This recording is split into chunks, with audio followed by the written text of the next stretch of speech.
Hello everyone, I am the storyteller and I am here to help you today. I know you use this video to fall asleep, so before that, like the video and subscribe to the channel. Also, where are you from and what time are you watching? Now get comfortable and relax. The abandoned corporate park stretched before us like a graveyard of ambition, half-demolished buildings jutting from the earth like broken teeth. My shift partner and I had taken this shortcut through the development countless times before. It shaved 15 minutes off our route back to the distribution center. But tonight felt different.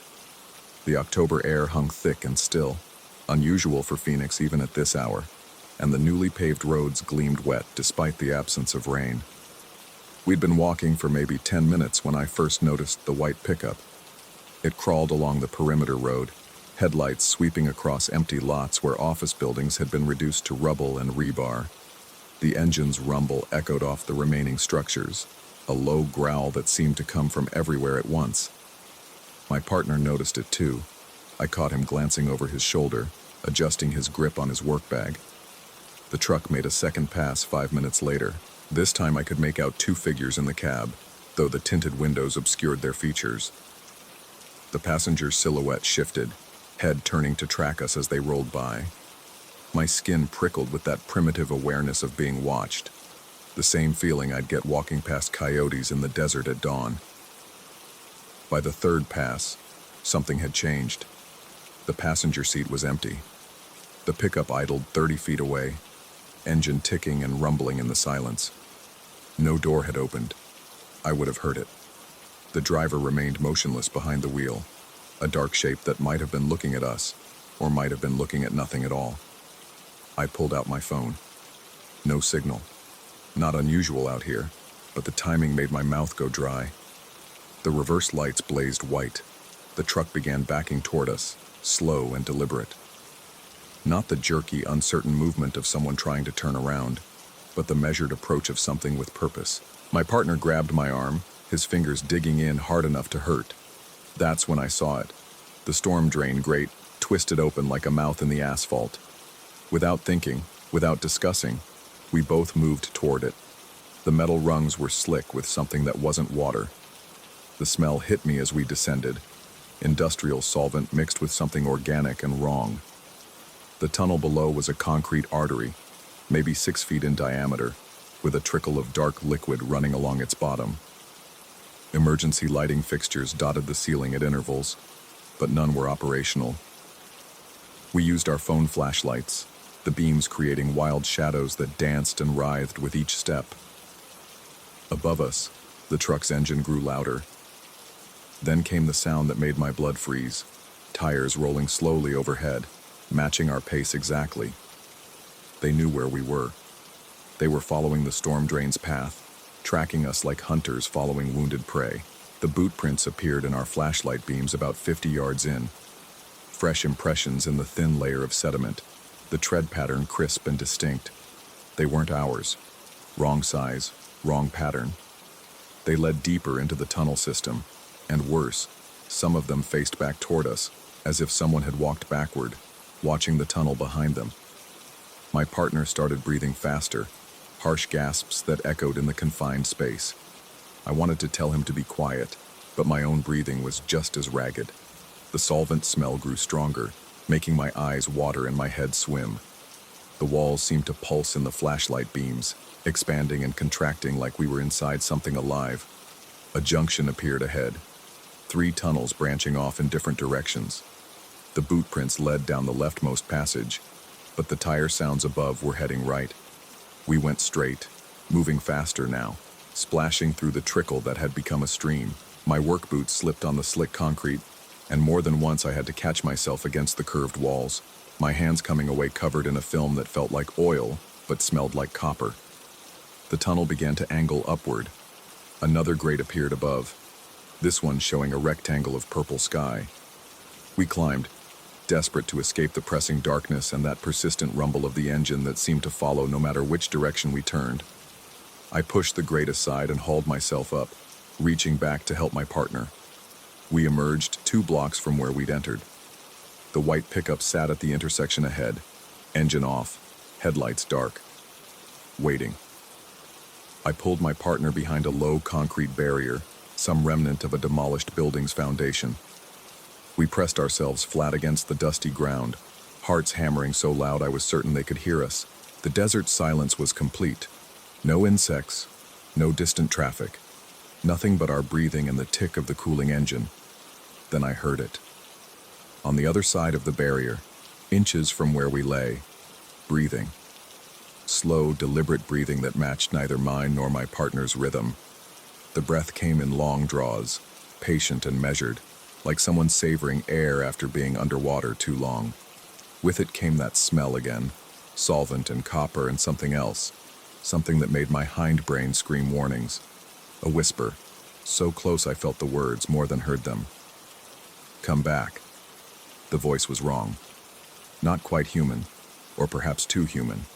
Like someone had learned to speak by listening to recordings played backward. It came from the darkness of a drainage canal that ran along the barrier's edge, a throat of shadow that seemed to extend forever. Come back.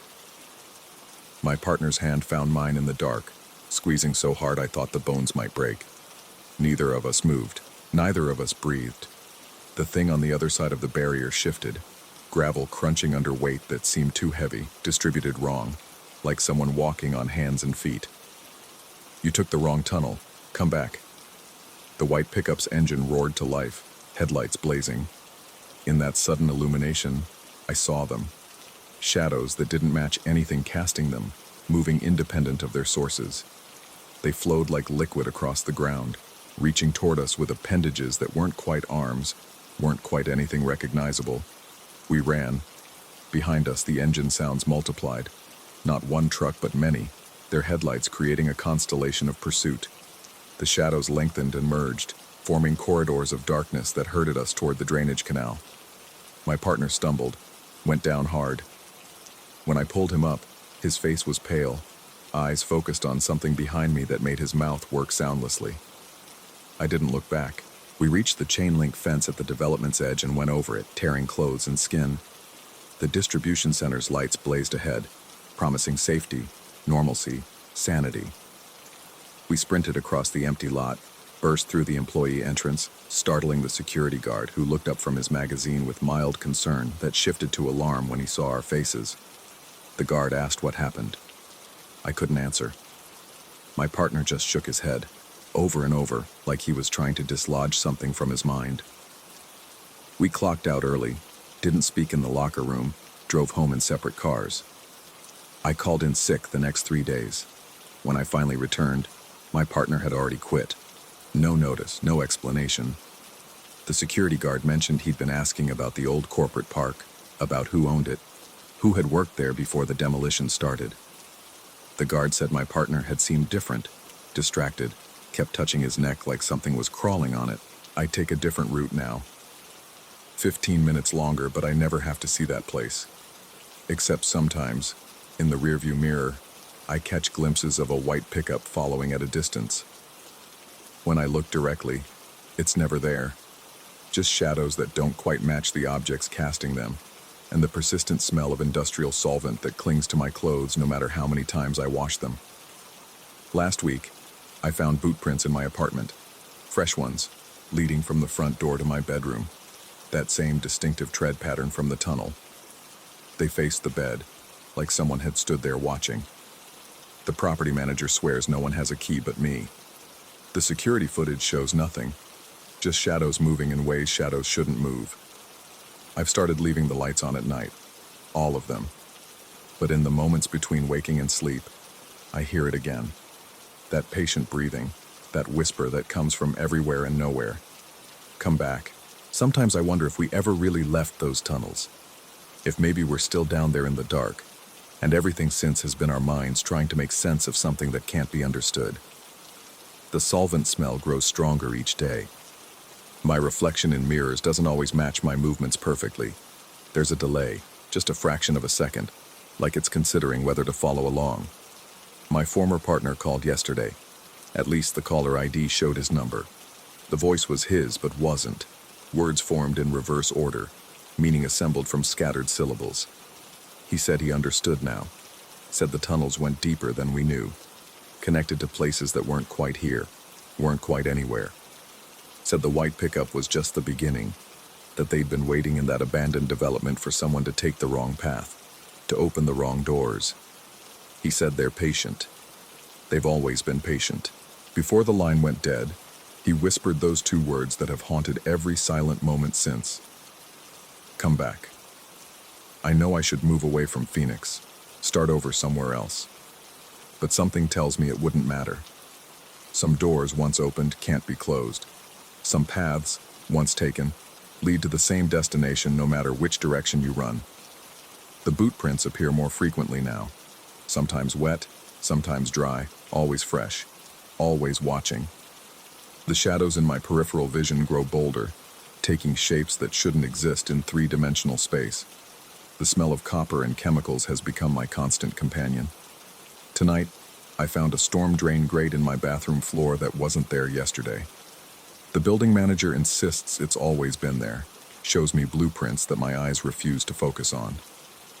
Below, I can hear water trickling, though the sound seems to come from much deeper than the apartment below mine should be. I know what they want. The whispers have become clearer, more insistent. They want me to return to those tunnels, to take the left passage where the boot prints led, to see what waits in the depths beneath that abandoned corporate park. Part of me, a part that grows larger each day, wants to go, wants to understand, wants to know if this creeping madness is real or if reality itself has become mad. The white pickup is parked outside my building now. It's been there for 3 days, engine off but somehow still rumbling, a sound I feel in my bones rather than hear. The driver's seat is empty, has always been empty, will always be empty. But something watches from within that darkness, patient and eternal. Tomorrow, I think I'll take that shortcut again. Walk through the abandoned development one more time. Follow the boot prints down the left tunnel, see where they lead. Maybe I'll find my partner there, or what's left of him. Maybe I'll find answers. Maybe I'll find nothing but more questions, more tunnels, more shadows that breathe and whisper in the dark. Or maybe I'm already there. Maybe I never left. Maybe this is all just the dream of something sleeping in those tunnels. And when it wakes, I'll cease to exist entirely. The whispers promise understanding. The shadows promise truth. The boot prints promise a path to follow. All I have to do is come back. Story 2. The hydraulic fluid still clings to my uniform 2 weeks later. No amount of washing gets it out, that synthetic sweetness mixed with burnt metal. I tell myself it's just the fabric holding onto molecules, nothing more. But sometimes, late at night when I'm lying in bed, the smell intensifies, and I hear that rhythmic beeping again, matching my heartbeat perfectly. I was 2 months into the job when we got the call. The steel mill on the north side, where the city bleeds into industrial wasteland. My partner that night was an old-timer who'd seen everything twice. He barely looked up from his crossword when dispatch crackled through about an operator down at Bethlehem Steelworks. The facility loomed against the night sky like some ancient cathedral dedicated to industry. Steam vented from a dozen points, creating ghosts that danced in the sodium lights. We pulled up to Gate 3, where the supervisor waited, a thin man whose hands shook as he led us inside. The accident had happened in Section 7, near the blast furnaces. The heat hit us first, a wall of it that made breathing feel like drowning in reverse. Then came the noise, the endless percussion of machinery that made human thought feel small and temporary. The supervisor shouted something about a catwalk, about 30 feet up, but his words got eaten by the industrial symphony. We found the operator sprawled on the lower platform, surrounded by metal shavings that glittered like broken glass. The smell down there was overwhelming. Hydraulic fluid? Yes, but something else too. Something organic and wrong that made my stomach clench. The man was conscious, barely, his eyes rolling back to show too much white. His hard hat had cracked clean through and there was blood, but not as much as you'd expect from a fall like that. My partner started checking vitals while I stabilized his neck. That's when the radio interference began. static at first, then cutting in and out with fragments of voice. Not dispatch, something else. A metallic voice, processed and hollow, repeating numbers. 17, locker 17, shift change at 1700. I looked at my partner, but he was focused on getting an IV started, apparently not hearing it. The supervisor had backed away, his face pale under the harsh industrial lighting. When I made eye contact with him, he turned and walked quickly toward the stairs. We got the operator onto the backboard, every movement careful and practiced despite the strange atmosphere pressing down on us. As we lifted him, his hand grabbed my wrist with surprising strength. His lips moved, forming words I couldn't hear over the machinery. I leaned closer. The words came out wet and distorted, like he was speaking through water. Still on shift. Can't leave. Still on shift. The ride to the hospital should have been routine, but the radio kept cutting out, replaced by that same metallic voice. Locker 17. Contents must be collected. Shift incomplete. My partner drove in silence, his jaw clenched, eyes fixed on the road. When I asked if he heard the interference, he just turned the radio off entirely. At the ER, they took the operator straight to trauma. The supervisor from the mill was already there, had somehow beaten us despite leaving after we did. He pulled me aside while my partner handled the paperwork. "You need to get his things," he said, pressing a key into my hand. The metal was still warm. Locker 17, company policy. All personal effects collected within 4 hours of incident. I wanted to refuse, to ask why it couldn't wait until morning, but something in his eyes stopped me. Fear, maybe, or recognition, like he'd seen this before. The drive back to the mill felt longer. I went alone, told my partner I'd forgotten to grab something from the scene. The facility seemed different without the emergency lights, without the urgency. Just another night shift grinding away at steel and souls. Locker 17 was in the basement changing room. The fluorescent lights flickered in a pattern that almost seemed deliberate. The locker itself was unremarkable.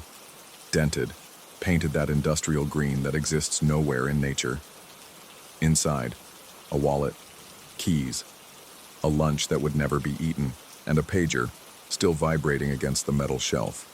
The display showed alert after alert, all time-stamped from hours ago, before our call, before the accident. Catwalk 7. Inspection required. Pressure variance detected. Operator response needed. The messages kept scrolling, the same sequence repeating. The timestamp never changed. 2017, 2017, 2017. I pocketed the items and turned to leave, but the lights cut out completely. In the darkness, I heard footsteps on the floor above.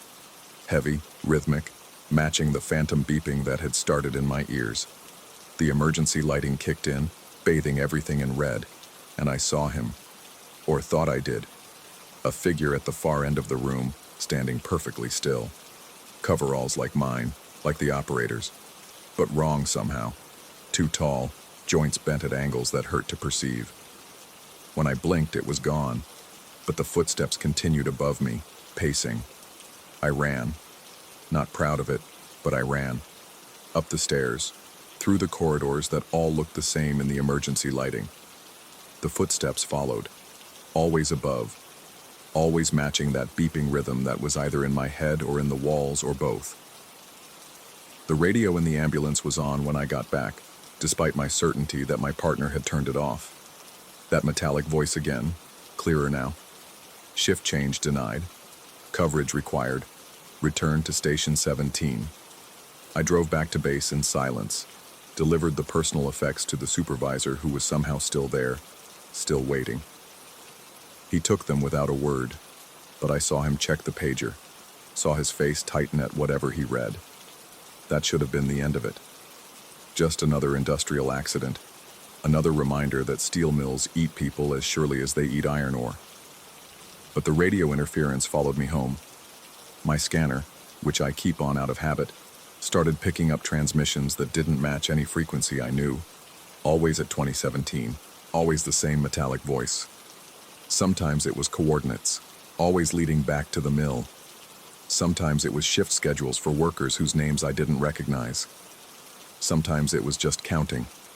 17, 17, 17. I started driving by the mill on my off hours. Couldn't help it. Something pulled me there, like gravity, like magnetism, like the place had marked me somehow. During the day it looked normal, workers coming and going, trucks loading and unloading. But at night I'd see things. Figures on the catwalks who moved wrong, whose safety equipment glowed with a light that didn't match the sodium lamps. I'd see supervisors checking clipboards that were blank, nodding at nothing, marking time that had already passed. And always, always, someone walking on catwalk 7, right where the operator had fallen, walking with that same rhythm. Step, step, step, beep, beep, beep. I went back to check on the operator a week later. The hospital had no record of him, no admission, no treatment, nothing. When I called the mill, they said there hadn't been an accident. No incident reports, no injury claims. The supervisor I'd spoken to, no one by that description worked there. But I had the key. Still have it. Locker 17's key, warm in my pocket like it's fresh from someone's hand. Sometimes I wake up at 2017 exactly, that beeping in my ears, that smell of hydraulic fluid so strong I have to check if I'm bleeding it. My partner quit last week. Didn't say why, just turned in his badge and walked. But I saw him once, driving past the mill at night, just sitting in his car, watching, like me, like all of us who've answered that call, who've walked those catwalks, who've heard that metallic voice cutting through the static. The radio still does it. Not every night, but enough. Enough to remind me that I'm still connected to that place somehow. That maybe I never really left. That maybe none of us do. Sometimes I think about going back to locker 17, using the key, seeing what's there now. But I know what I'll find. The same wallet, the same keys, the same pager still vibrating with alerts from 2017. Because time doesn't work right in places like that.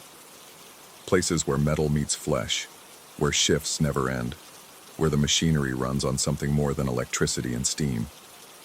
Last night, I heard my own voice on the radio.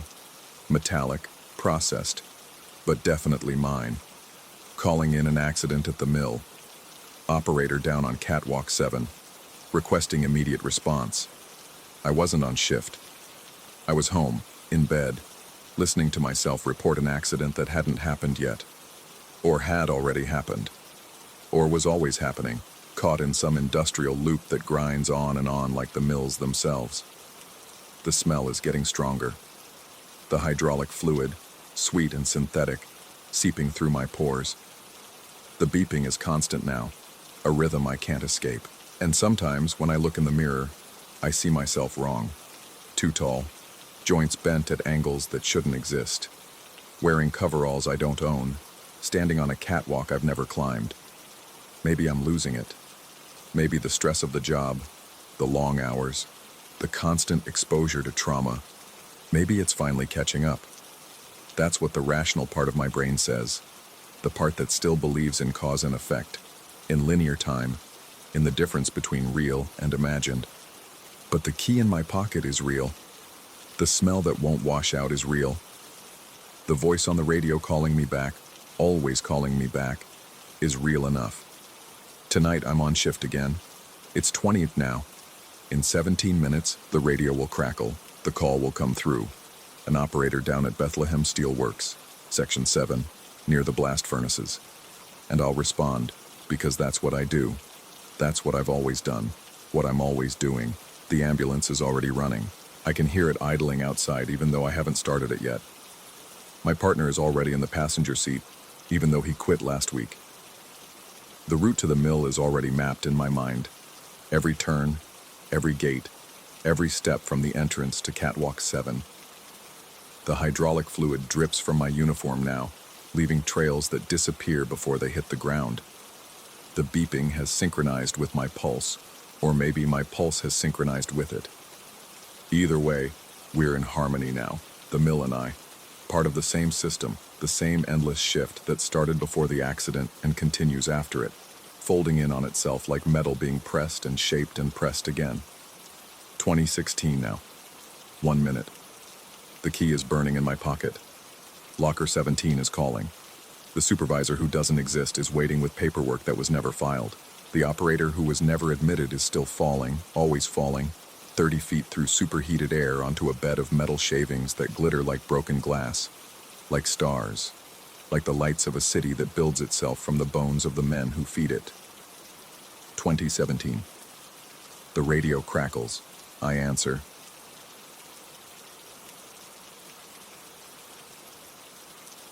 Story 3.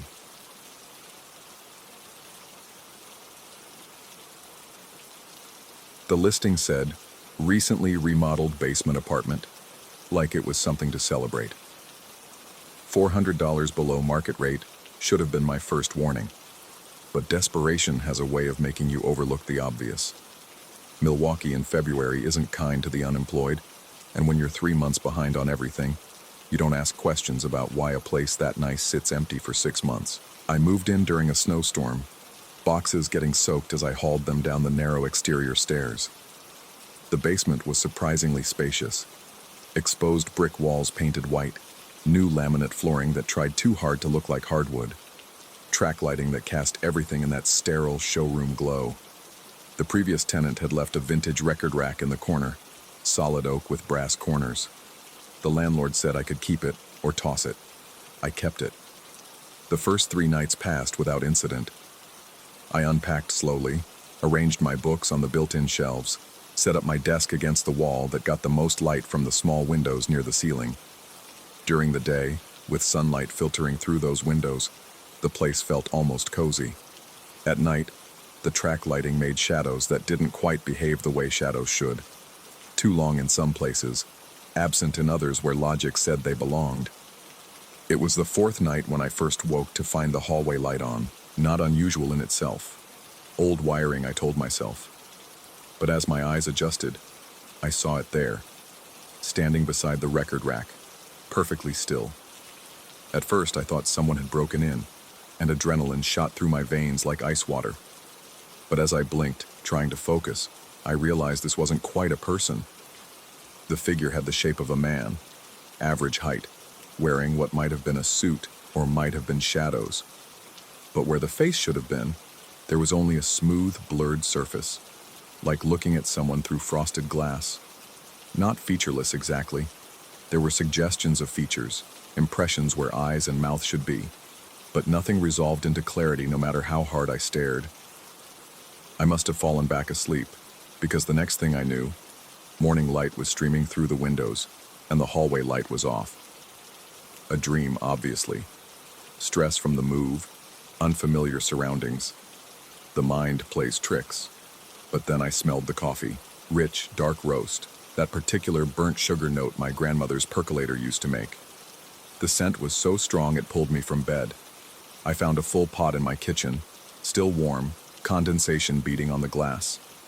I lived alone. I hadn't made coffee. I didn't even own coffee grounds yet. It was on my list for the grocery run I'd planned for that afternoon. I poured it down the sink, watching the dark liquid spiral away, trying to rationalize. Maybe I'd made it in my sleep. Sleepwalking wasn't unprecedented for me, though it had been years. Maybe muscle memory from my old apartment. Maybe. The upstairs tenant caught me on the stairs that evening as I was taking out trash. He was a thin man, probably mid-40s, with the kind of nervous energy that made you tired just watching him. His eyes kept darting past me, down toward my door. He asked if I'd settled in okay. I said yes. He asked if I'd noticed anything unusual. I hesitated, and that hesitation was enough. His shoulders sagged with what looked like relief. He told me about his experiences then, speaking in that rapid, hushed tone people use when they're afraid of being overheard or disbelieved. He'd seen the same figure I had, the blurred face, the suggestion of features that never quite resolved. But in his apartment, it appeared in the kitchen, pressing its non-face against the glass door of his microwave, moving its head slowly back and forth like it was trying to see its own reflection, or trying to see through the distortion to what lay beneath. Since that conversation, I've noticed it too. Every time I use the microwave, the door fogs from the inside, a perfect circle of condensation about the size of a face. It happens even when I'm just reheating coffee. Nothing that should produce that much steam. The fog appears gradually, starting at the edges and working inward, and in those few seconds before it fully forms, I swear I can see the outline of features trying to push through. I started keeping a journal, documenting each occurrence. The figure by the record rack appeared every third or fourth night, always in the same spot, always perfectly still. The coffee happened twice more. Same brand I'd never bought, same grandmother's percolator taste. Once I found a cup already poured, sitting on my kitchen counter, still steaming. Research into the building's history turned up nothing unusual. Built in 1924, converted to apartments in the 70s, no reported deaths, no tragic histories. The basement had been a storage area, then a laundry room, then converted to an apartment just last year. The remodel had been extensive, knew everything, right down to the studs. But something was wrong with the measurements. I noticed it when I was arranging furniture. The basement should have been smaller.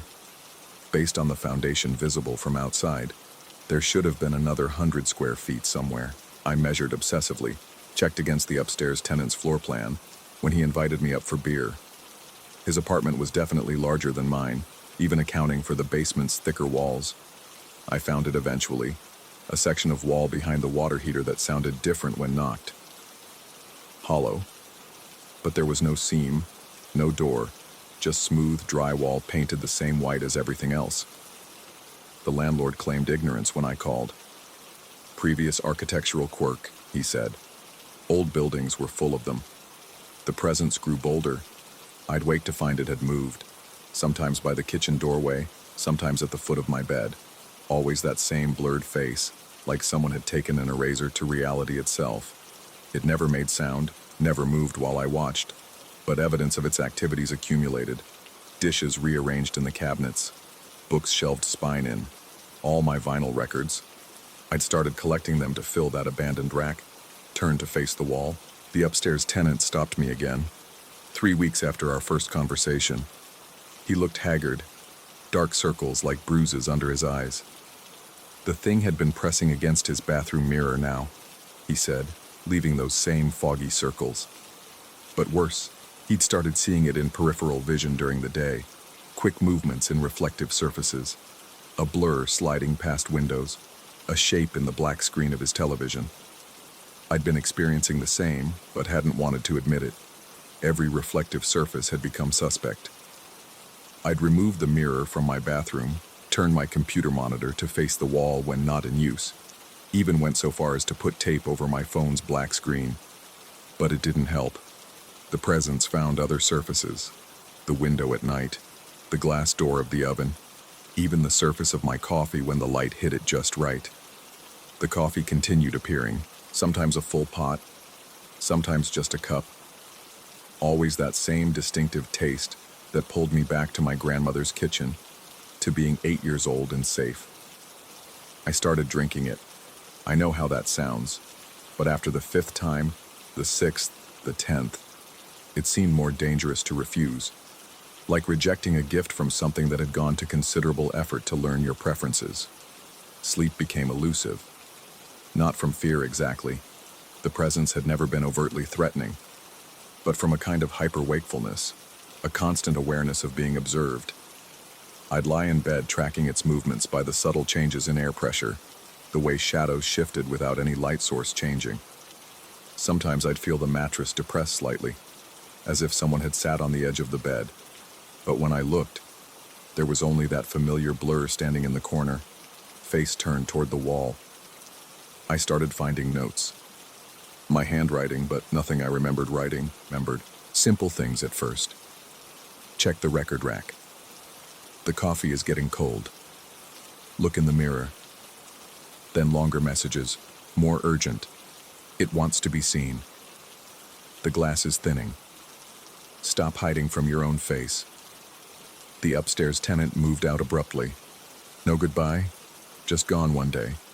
His apartment immediately listed for rent.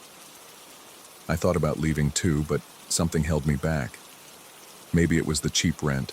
Maybe it was stubbornness, or maybe it was the growing certainty that whatever this was, it wasn't confined to the apartment. It was in me now, or I was in it. The boundaries had gotten unclear. I've started seeing my own face differently.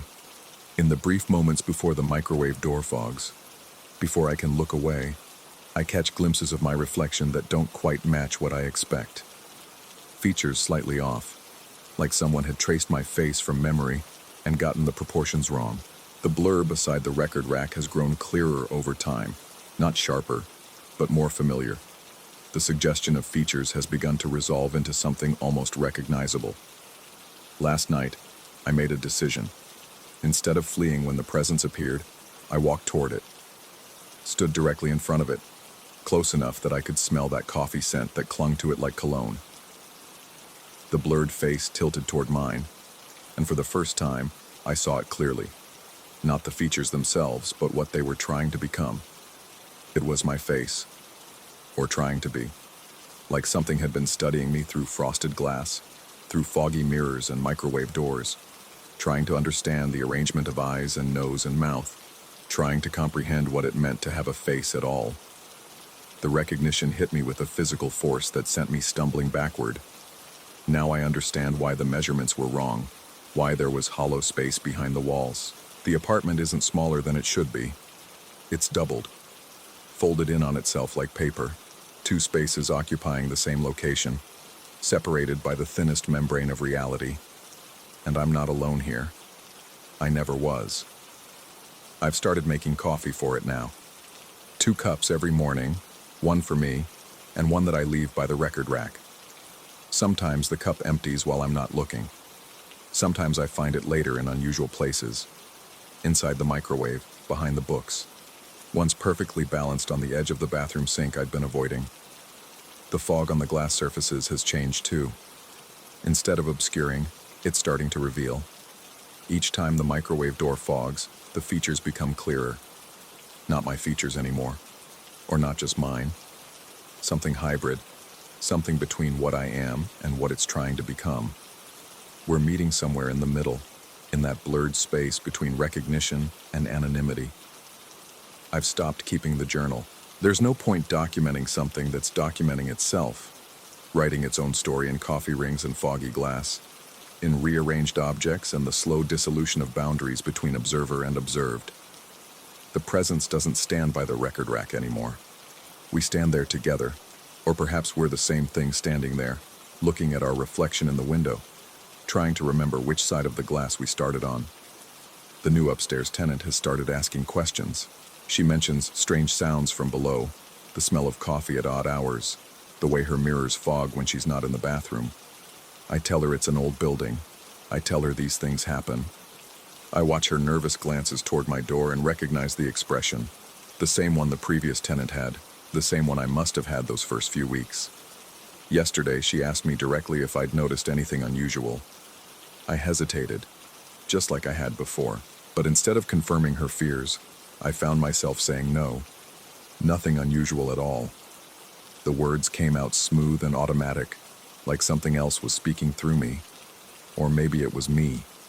And the thing that used to be separate was now so integrated that its denials had become my own.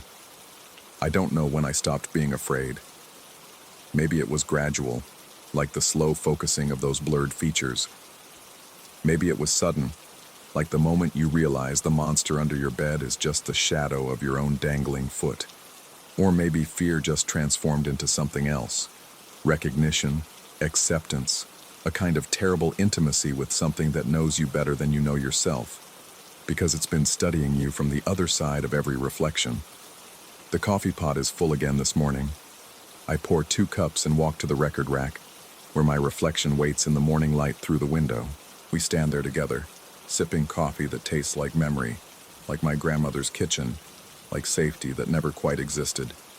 In the glass, our face is finally coming into focus. Story 4. The Texas sun had been dead for 3 hours when I found the station. No sign marked its existence, just a concrete box squatting beside Highway 90, like something the desert had coughed up and forgotten. The fluorescent lights inside flickered with that particular frequency that makes your teeth ache, casting everything in a sickly yellow pallor that turned my skin the color of old newspaper. I'd been driving for 6 hours straight, my water bottle empty since Sanderson, and my throat felt like I'd been gargling sand.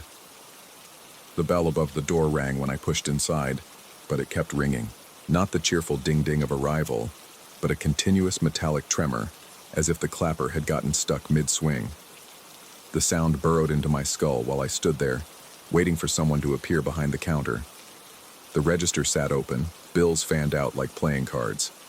A coffee pot gurgled on a hot plate, the liquid inside thick and black as motor oil, probably cooking there since morning. Maybe longer. The ringing stopped. I walked to the coolers at the back, my boots echoing against linoleum that might have been white once but had yellowed like teeth.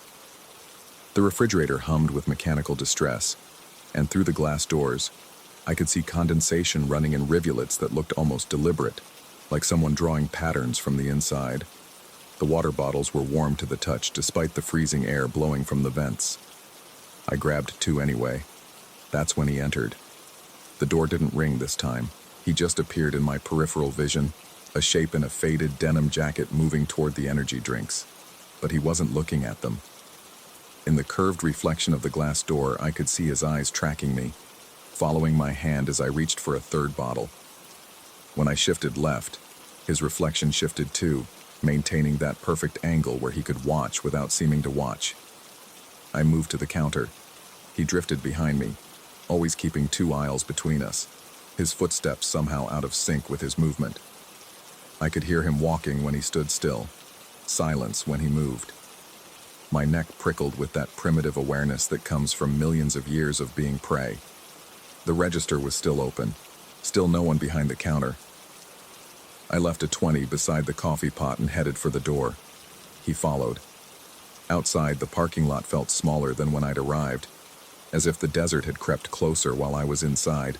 My car sat alone under a streetlight that hadn't been on before, the bulb now glowing with that same sick yellow as the store's fluorescence. Moths circled it in perfect formation, their shadows creating patterns on my windshield that looked almost like letters. I unlocked the door. The click echoed too many times. 2 shapes materialized from behind the ice machine, just silhouettes at first, but gaining substance as they moved into the light. They walked with that same unsynchronized gait as the man from inside, their feet making sounds that didn't match their steps. One wore what might have been a postal uniform, faded to the color of dust. The other had no distinguishing features at all, just clothes that seemed to shift and blur when I tried to focus on them. My hand found the door handle, but the man from inside was already approaching, that practiced smile stretching across his face like someone had drawn it there with a ruler. His teeth caught the light wrong, casting shadows in the wrong direction. He asked if I had change. The words came out normal enough, but there was something underneath them, a second voice speaking just out of sync, creating this barely perceptible echo. I shook my head and got in the car, slamming the door hard enough to rattle the windows. In the rearview mirror, a blue sedan materialized, not arriving, not pulling up, just suddenly there, as if it had always been there, and I'd only now noticed. No headlights, but I could see the interior perfectly, lit by a dashboard glow that pulsed like a heartbeat.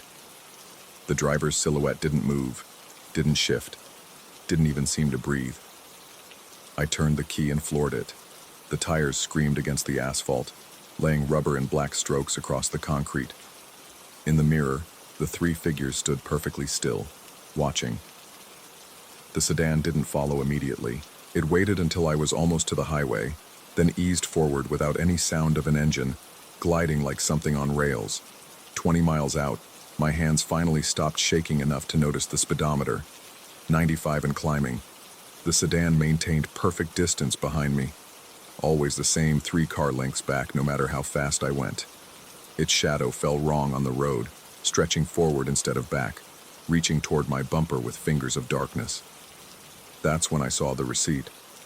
It fluttered against the windshield wiper, pressed flat by the wind but somehow not flying away. The paper looked old, yellowed like the store's linoleum, but the printing was sharp and new. My name at the top, though I'd never given it. The timestamp showed my arrival down to the second, an inventory of items I hadn't purchased. 3 bottles of water, correct. 1 map of local roads, I hadn't seen any maps. 1 reservation, what? 1 return journey, predetermined. At the bottom, in red ink that looked wet despite the wind, return. I pulled over at the next exit, hands trembling as I grabbed the receipt. The paper felt wrong, too thick and slightly warm, with a texture like skin. The blue sedan had vanished, but I could feel it somewhere behind me, waiting in that space between the mirror's blind spots. The receipt's details shifted when I looked directly at them, words rearranging themselves like insects scattering from light. The timestamp now showed tomorrow's date, then next week, then dates that hadn't happened yet, wouldn't happen for years. Each time I blinked, the store's address changed. Highway 90, Highway 285, Highway 54, roads I'd never heard of, roads that might not exist. I drove through the night, stopping only for gas at stations with people, real people who made eye contact and counted change, and whose footsteps matched their movement. But at each stop, I'd find something. A business card tucked under my wiper, a flyer wedged in my door handle, a napkin stuffed in my gas cap. All with the same message: return. By dawn, I'd covered 400 miles, zigzagging across West Texas in patterns that made no sense, trying to lose something that wasn't following me in any way I could understand. The morning sun revealed new messages, in the dust on my hood, in the condensation on my windows, in the arrangement of dead insects on my grill. Return. Return. Return. I stopped at a diner in Fort Stockton, desperate for normalcy, for witnesses, for the mundane chaos of human interaction. The waitress poured coffee that steamed with the same sick yellow as those fluorescent lights. The other patrons moved with that familiar unsynchronized gait, their conversations occurring at frequencies that made my teeth ache. When I looked at the menu, every item was water, bottles of water, warm water, water that remembered being something else. The receipt in my pocket had grown heavier. I could feel it pulling, not down but back, toward the west, toward that unmarked station squatting in the desert. The pull grew stronger with each mile I put between us, like a rubber band stretching past its breaking point. I've been driving for 3 days now, or maybe it's been 3 hours. Time moves differently since the station, stuttering forward and back like a broken film reel. The blue sedan appears in mirrors that shouldn't exist, in windows, in puddles, in the reflection of my own eyes when I check the rear view. Sometimes I see myself driving it, looking back at myself with that practiced smile. The receipt has grown into receipts, plural. They multiply in my pockets, in my glove compartment, between the pages of my owner's manual. Each one shows different items, different times, different versions of events that haven't happened or already have. One shows a purchase date of 1987, another 2047. All of them end the same way: return. I know what waits at that station, not death. That would be too simple, too final. Something else. A transaction that was started but never completed. A reservation made in my name before I was born. A return journey to somewhere that exists in the spaces between the highway lines, in the gap between the bell's ring and its echo. The sun sets again, or still, or for the first time. The desert stretches infinite in all directions, but every road leads back to that concrete box, that yellow light, that coffee burning eternal on its hot plate. The steering wheel turns itself now, gentle corrections that feel like suggestions, like invitations, like commands written in a language older than words. In the mirror, the blue sedan is gone. Or I'm driving it, or it's driving me. The distinction matters less with each passing mile, each recurring receipt, each return to the beginning that hasn't happened yet but already has. The station appears on the horizon, exactly where it wasn't before, exactly where it's always been. The lights flicker in that familiar frequency, spelling out messages in Morse code that my teeth understand better than my brain. The bell is already ringing, has been ringing. will ring forever in that space between sound and silence. I pull into the parking lot, or I never left, or I'm still choosing water from coolers that hum with mechanical distress, watched by reflections that move when their owners stand still. The receipt in my hand says, returned. The one in my pocket says returning. The one that hasn't been written yet says return. I understand now. The transaction was never about water or change or anything that could be bought or sold. It was about the return itself, the journey back to a place that exists only in the returning, a loop that closes by never closing, a receipt for a purchase that hasn't been made yet but was completed before time learned to move forward. The door opens, or I open it, or it's been open all along, waiting for me to walk through and find myself already inside, choosing water from coolers that remember being something else, in a station that exists in the space between the highway and the desert, between the real and the reflected, between the leaving and the return. The bell rings, stops, continues. I'm driving away, tires screaming against asphalt. I'm walking inside, boots echoing against yellowed linoleum. I'm standing at the counter, leaving a 20 that's been there since before the coffee started burning. The receipt flutters against my windshield, new and old, written and unwritten, saying what it's always said, what it will always say. Return.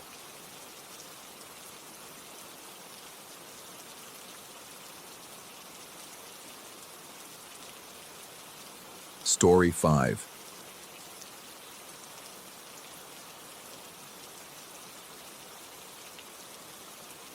The fluorescent lights in the Chicago Blue Line station flickered with that particular rhythm that makes you question whether it's intentional or decay. 3:17 a.m. The platform stretched empty except for me, and the distant rumble of something that might have been a train, or might have been the city's circulation system digesting another night. I'd stayed too late at the office again, debugging code that seemed to rewrite itself every time I looked away. My eyes burned with the specific exhaustion that comes from staring at screens in dark rooms, and my reflection in the train window looked like someone I'd forgotten knowing. They got on at division. 3 of them, wearing those polyester scarves that soccer fans wrap around themselves like armor. The smell hit first. Stale beer mixed with something sharper, like copper pennies left in vinegar. They swayed with the train's movement, but also against it, creating their own rhythm that made my inner ear ache. I hadn't spoken, hadn't even looked up from my phone. But one of them, the tall one with the face that seemed to shift features when I wasn't looking directly at it, started speaking in an exaggerated accent. My accent. The Portuguese inflection I'd spent years softening, the specific way I still pronounced certain consonants when tired. "Please to be excusing," he said to his friends, and they erupted in laughter that sounded like breaking glass played backward. The thing was, I recognized the phrase. It was exactly what I'd said to a barista that morning, fumbling with my card at the register, word for word, inflection for inflection. I kept my eyes down, counting stops. 3 more until home. The train lurched, and the lights went out for exactly 2 seconds. When they came back, the men were closer. Not dramatically closer, just close enough that I knew they'd moved without seeing it happen. The middle one, whose face I couldn't quite hold in memory even while looking at it, started humming. It was a song my grandmother used to sing while cooking, something from the old country that I hadn't heard in 15 years. The notes were perfect, even the little trill she'd add at the end of each verse. Grand Station. 2 stops left. I stood, moving toward the door. They stood too, maintaining that careful distance that could be coincidence or threat. The tall one was speaking again, but this time it wasn't mimicry. It was prediction. He was saying the exact thoughts running through my head, voiced in my accent, but a half second before I thought them. Getting off at Chicago, walking fast, don't look back, just need to get home. I jumped off at State Lake instead. The platform was empty except for a janitor pushing a mop bucket that left no trail of water. The 3 men followed, their laughter now a physical presence that pressed against my eardrums like depth pressure. The station's architecture felt wrong. Too many corners, passages that shouldn't exist according to the map I'd memorized over 5 years of commutes. I headed for what should have been the exit, but the corridor stretched longer than physics should allow. Behind me, their footsteps multiplied, as if there were 6 of them now, or 9, or... I turned into a service alley between buildings, the kind of shortcut you're not supposed to know about, but every late-night commuter does. The sound of my footsteps came back wrong. Not quite an echo, more like someone else walking in shoes identical to mine, matching my gait but offset by half a beat. The alley should have opened onto Franklin, but instead it kept going, the walls breathing slightly in my peripheral vision. My phone vibrated. The screen showed an incoming call from my own number, time-stamped 2 minutes ago. Not 2 minutes from now, 2 minutes ago. As if the call had already happened and was just now catching up to its own existence. I didn't answer. The voicemail notification appeared instantly. The laughter had stopped, but the silence was worse, thick and expectant, like the pause before thunder. I could feel them behind me, not following but already there, waiting in the spaces between seconds. A building with a lit lobby appeared on my right, one of those 24-hour doorman places that promise security in exchange for rent that eats half your salary. I banged on the glass, probably looking exactly like what I was. A panicked man being pursued by something he couldn't adequately explain. No doorman. The lobby was lit but empty, the kind of empty that feels intentional. Then I heard it. My name. Not shouted or whispered, just stated matter of fact in my own voice. Not from behind me, but from where I was standing, as if I'd said it myself without moving my mouth. The voice had the exact rasp I get when I've been talking too much, the slight whistle on the S sounds from when I broke my front tooth in college. My phone buzzed again, a text this time from my number. "Stop running from yourself." The doorman appeared so suddenly I almost screamed. He was looking at me through the glass with the expression of someone who'd been watching the whole time. His face was familiar in a way that made my stomach cold. Not someone I knew, but someone I might become. He moved with deliberate slowness, each motion seemingly requiring tremendous effort, as if he were pushing through thick liquid. The lock clicked, 7 times. Buildings like this had 1 lock, maybe 2. 7 clicks, each one deeper than the last, like tumblers falling in a mechanism much larger than a door. I pushed inside, and the warmth hit me like a physical wall. But it was wrong. Warm, the kind that comes from too many bodies in too small a space. The lobby was still empty. Behind me, the laughter started again. Not outside, inside. In the lobby I just entered, coming from the corners where the shadows pooled too thick for the overhead lights to penetrate. The men hadn't followed me in. They were already here, had always been here, were waiting in the negative spaces between the furniture. The doorman was gone. Or maybe he'd never been there. The desk where he should have been sitting was covered in dust that looked like it had been accumulating for years, except for 3 handprints. Fresh ones, with too many fingers. I ran for the stairs, taking them 3 at a time. My footsteps echoed wrong again. Not behind me, but ahead, as if I were chasing myself up the stairwell. On the 3rd landing, I passed someone going down. They had my jacket, my laptop bag, my exhausted stride. We didn't make eye contact. The 4th floor hallway stretched in both directions, lined with doors that all looked identical except for the numbers, which weren't in any order that made sense. 4B, 9X, 2, Thursday, Mom's room, the one you don't open. My apartment should have been on the 7th floor of a different building 8 blocks away. But my key was already in my hand, and it fit perfectly into the lock of door 4B. The metal was warm, almost feverish. Inside was my apartment. Exactly my apartment, down to the coffee mug I'd left on the counter that morning, still half full and growing a skin of milk. But the windows showed the wrong view, not the city but the inside of another apartment, where someone who looked like me but wasn't quite was staring back through their window at me. My phone rang. My landline, the one I disconnected 3 years ago. The caller ID showed a number I recognized, my childhood home, the one that had been demolished to build a parking structure in 2015. I answered. The voice on the other end was my grandmother's, but speaking in my voice, with my current inflection, my exhausted rasp. "You're home late," I said. "The others are already here." The living room I hadn't entered yet erupted in laughter. Not 3 voices, but dozens. All mine, all from different ages. 5-year-old me laughing at cartoons. Teenage me's nervous laugh before a first date. The bitter laugh from after the divorce. All layered, all simultaneous, all coming from throats I couldn't see but knew were there. I hung up. The laughter continued. The bathroom mirror showed my reflection, but he was already brushing his teeth, getting ready for bed. He looked well rested. He looked like he'd been home for hours. He smiled at me with too many teeth, all of them mine. I backed into the kitchen. The refrigerator was humming in harmony with itself. 3 different notes that shouldn't have been possible from a single appliance. Inside, every shelf was filled with identical takeout containers, all from the restaurant I'd ordered from tonight, all with receipts dated tomorrow. The front door opened. I walked in, looking exactly as exhausted as I felt, carrying my laptop bag, wearing my jacket. This me didn't acknowledge my presence, just walked past and collapsed on the couch, immediately asleep.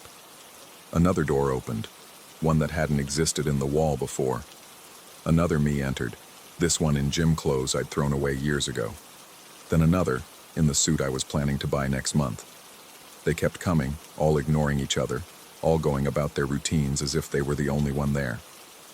The apartment filled with versions of myself, all slightly wrong. One had my face but moved with someone else's mannerisms. Another had perfect features but my exact way of cracking my knuckles when nervous. They multiplied until the space couldn't physically hold them all, but somehow it did, expanding inward like an Escher drawing. My phone buzzed. A message from myself. Check your voicemail. I played the message from earlier, the one from the impossible call. It was my voice, but speaking words I was thinking right now, in real time, as if my thoughts were being broadcast from the past. You're listening to this and wondering if you're having a breakdown. You're not. You're having a breakthrough. The barriers were thinner tonight. The alcohol helped, even though you didn't drink. Their laughter was the key, even though they weren't real. You're home now, even though you never left. Stop trying to understand which one you are. Start accepting that you're all of them. The mess in the apartment all stopped moving at once. All turned to look at me. All smiled with recognition that felt like drowning. I ran, back through the door, down stairs that went up, through hallways that folded into themselves. The building was breathing now, really breathing, and I could hear its heartbeat in the walls. Or maybe it was my heartbeat. Or maybe there was no difference anymore. The lobby was full of doormen now, all with that almost familiar face, all watching me with the patience of people who knew how this ended. The front door was open. The street beyond looked like Chicago but felt like nowhere. The skyline familiar but wrong, as if someone had described it from memory rather than seen it. I stepped outside. The 3 soccer fans were there on the corner, still laughing. But now I could see their faces clearly, and they were all mine. Me at different ages, different weights, different stages of exhaustion. They waved, a synchronized gesture that I felt my own arm wanting to complete. My phone rang one more time. The caller ID just said, "You." I answered. "Welcome home," I said to myself, and I could feel my mouth moving with the words even though I wasn't speaking. "We've been waiting for you to catch up." The city around me was full of my footsteps, past and future, all walking in different directions, all leading to the same place. Every reflection in every window was me, but also not, like photographs of twins where you can't tell which is which because they're both neither and both. I'm still walking, or maybe I'm already home, or maybe I never left the train, and the fluorescent lights are still flickering in that rhythm that makes you question whether it's intentional or decay. The laughter continues, somewhere, everywhere. It sounds exactly like me when I realize a joke I should have understood years ago. It sounds exactly like me when I understand I'm the punchline. It sounds exactly like... Story 6. The headlights in my rearview mirror weren't just following me. They were breathing down my neck like something alive and hungry. I'd been driving through rural Idaho for 3 hours, the kind of darkness that swallows everything beyond your high beams, when the black sedan appeared. One moment, the road behind me was empty. The next, those twin lights filled my mirror so close I couldn't see the grille, couldn't make out anything but the harsh glare that turned my car's interior into a stark theater of shadows. My speedometer read 65, then 70, then 75. The sedan matched every adjustment, maintaining that suffocating distance like we were connected by an invisible tether.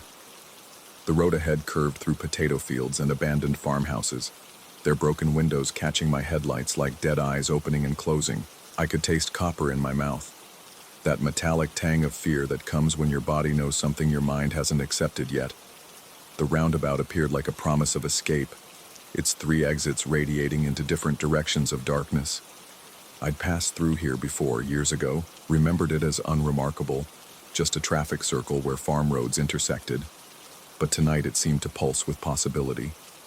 I entered without signaling, tires humming against the worn asphalt. The sedan followed. I circled once, watching those headlights sweep behind me like a predator testing its prey. On the second rotation, something changed. The lights behind me died. Not gradually, but instantly, as if someone had thrown a switch.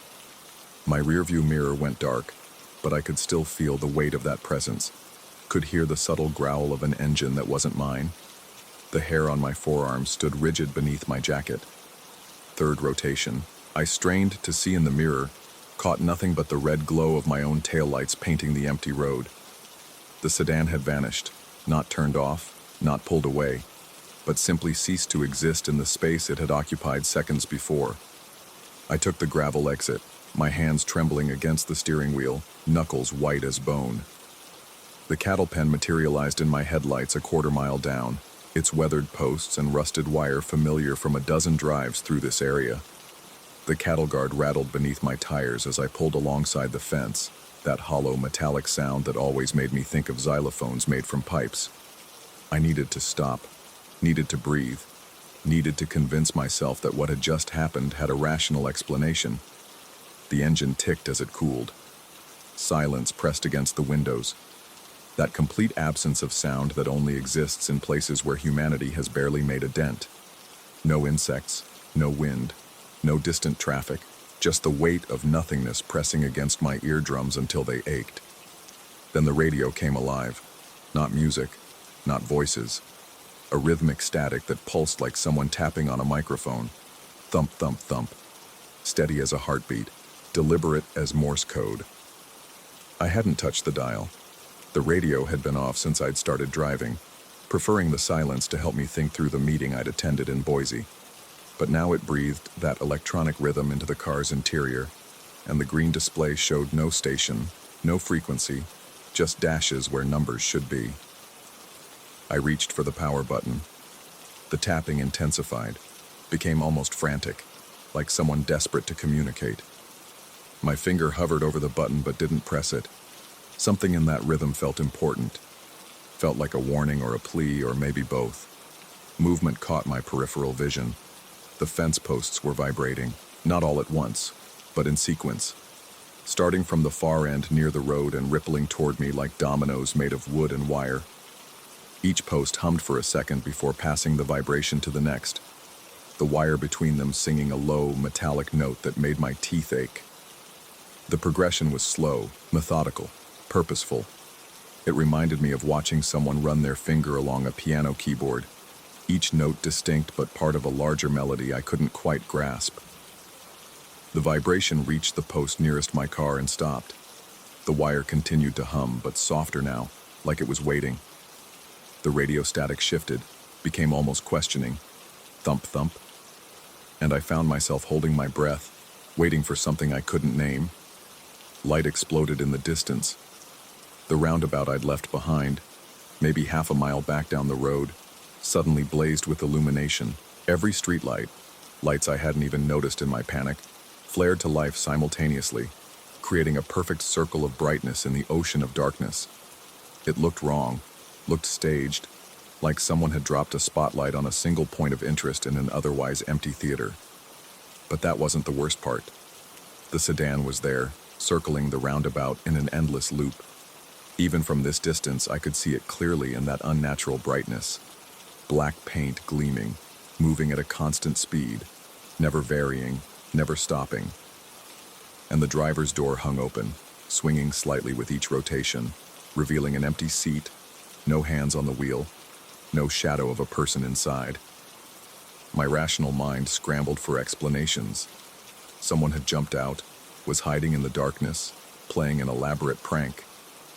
The car was on some kind of autopilot, a Tesla maybe, though it hadn't looked modern enough for that technology. The lights were on a timer I'd somehow triggered. The fence vibration was wind I couldn't feel, or settling wood, or animals I couldn't see. But my body knew better. My body understood that something fundamental had shifted, that the rules I'd lived by for 37 years no longer applied. The air in the car felt thicker, harder to breathe, like the atmospheric pressure had changed. My skin prickled with the sensation of being watched, not by eyes, but by something that didn't need eyes to see. The radio static changed again, became almost conversational. Thump, thump, thump, thump.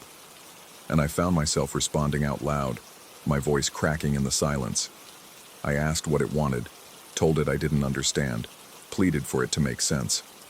The fence posts began vibrating again, but backwards this time, from my position toward the road, like they were pointing the way back.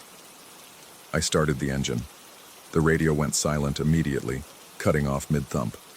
The fence stilled, but the roundabout continued to blaze with light, and the sedan continued its endless circle, door swinging with mechanical precision.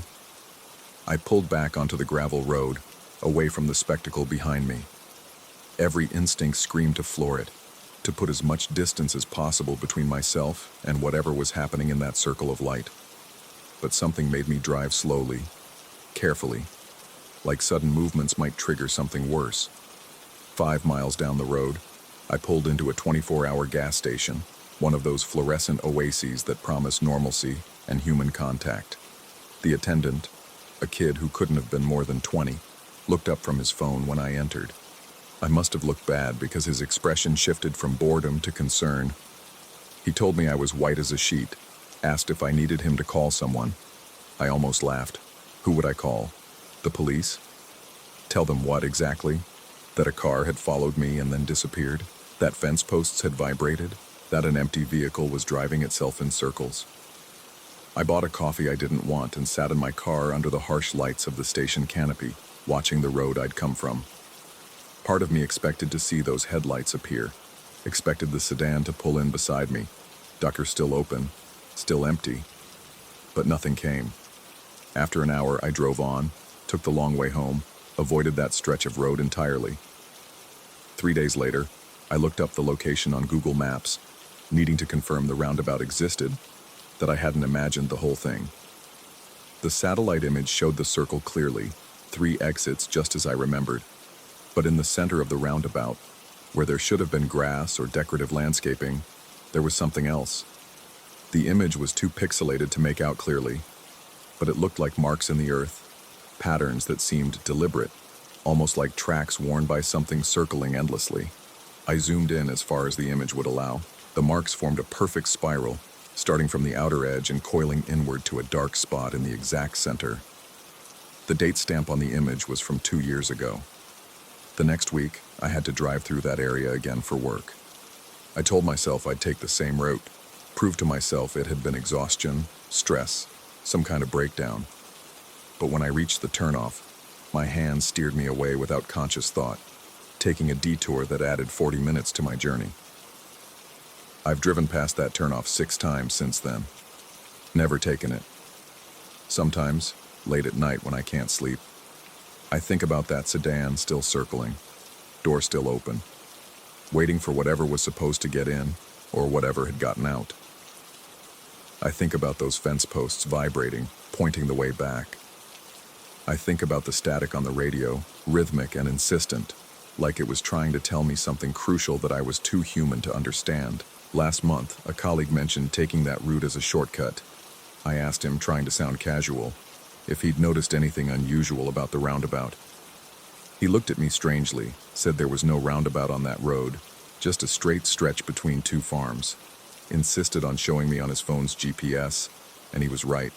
No circle, no 3 exits, just uninterrupted asphalt. But I know what I saw. I know what I felt. And sometimes, when I'm driving alone at night and a car appears in my rearview mirror, following too close, I wonder if I'm still in that roundabout somehow, if I never really left, if the exit I took led nowhere but deeper into the circle. The fence posts outside my house have started humming lately, just occasionally, just for a few seconds, always at night. The rhythm is familiar, sequential, purposeful, like they're passing a message down the line. I've stopped looking out the window when it happens. I'm afraid of what I might see in the distance, afraid of lights appearing where no lights should be, afraid of recognizing a black sedan with its door hanging open, circling endlessly, waiting for someone or something to claim it, or maybe waiting for me to return. The radio in my car hasn't worked right since that night. It turns on randomly, always to static, always to that same rhythmic pattern, thump, thump, thump, like a heartbeat that isn't mine, like a question I can't answer, like an invitation I'm terrified to accept but equally terrified to refuse. Because some circles, I'm learning, aren't meant to be broken. Some patterns, once observed, become part of you. And some roads, even when they disappear from maps and memory, never really let you go. They just wait, patient and eternal, for you to complete the rotation you started. Story 7. The diesel smell hit me first, thick and wrong, like something that had been rotting in metal for decades. We'd parked our rented SUV at the entrance to what remained of Copper Creek, one of those Colorado mining towns that died when the silver ran out in the 1890s. My 3 colleagues from the Geological Survey team stood beside me, their breath visible in the thin mountain air, though none of us spoke about the unnatural warmth that seemed to pulse from the abandoned buildings ahead. I'd suggested this detour. The guilt of that decision still crawls through my gut like broken glass. The town sprawled before us in various stages of decay, wooden structures leaning against time, their boards bleached gray by over a century of high-altitude sun. Windows stared back at us, dark and empty, except for the occasional glint that made you think something had just moved away from the glass. The wind carried more than just that diesel stench. There was something else underneath it, sweet and chemical, like antifreeze mixed with spoiled fruit. My colleague pointed toward the old company store, its facade surprisingly intact. That's when I saw it. The orange jumpsuit. It hung at ground level between 2 collapsed walls, swaying in a breeze I couldn't feel. The fabric looked new. Industrial orange so bright it hurt to look at in the afternoon sun. But it was the way it moved that made my skin crawl. The material bunched and stretched as if someone was crawling inside it, dragging themselves forward on their belly, though the suit never actually changed position. I took a step forward, squinting to make sense of what I was seeing. The jumpsuit continued its grotesque pantomime, the chest area pushing out, then deflating, the arms extending and retracting in a horrible rhythm that reminded me of an insect trying to escape its chrysalis. My colleague grabbed my shoulder, and I realized I'd been walking toward it without meaning to. We left. No discussion, no debate. 4 grown adults, professionals who'd spent years in remote locations, practically running back to our vehicle like spooked animals.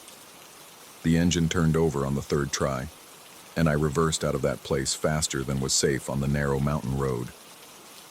20 minutes down the highway, someone finally spoke. Just 2 words that made everything worse. It's wet. The windshield was covered in moisture, condensation spreading across the glass from the inside, but it was a clear, dry night. Humidity near 0 at this elevation. I cranked up the defrost, but the moisture kept spreading, and that's when we saw them clearly. Handprints. Small, oily handprints pressed against the glass from the outside.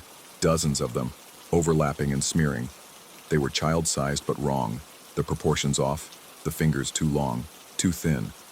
I pulled over at the next wide spot in the road.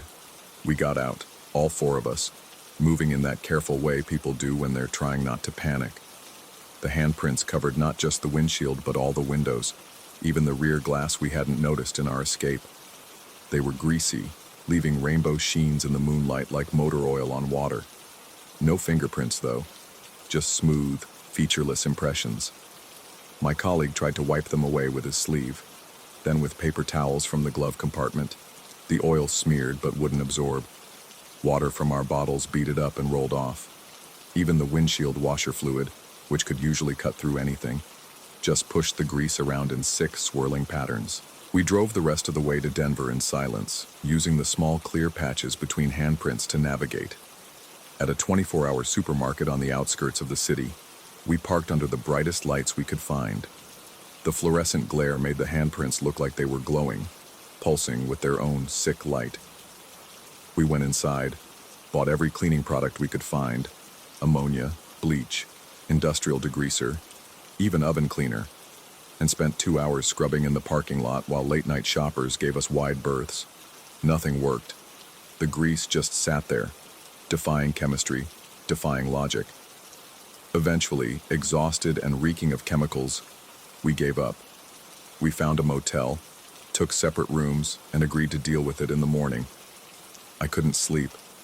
Every time I closed my eyes, I saw that orange jumpsuit, writhing and crawling in place. Around 3 a.m. I gave up and walked back to the parking lot to check on the SUV. The handprints were still there, but something had changed.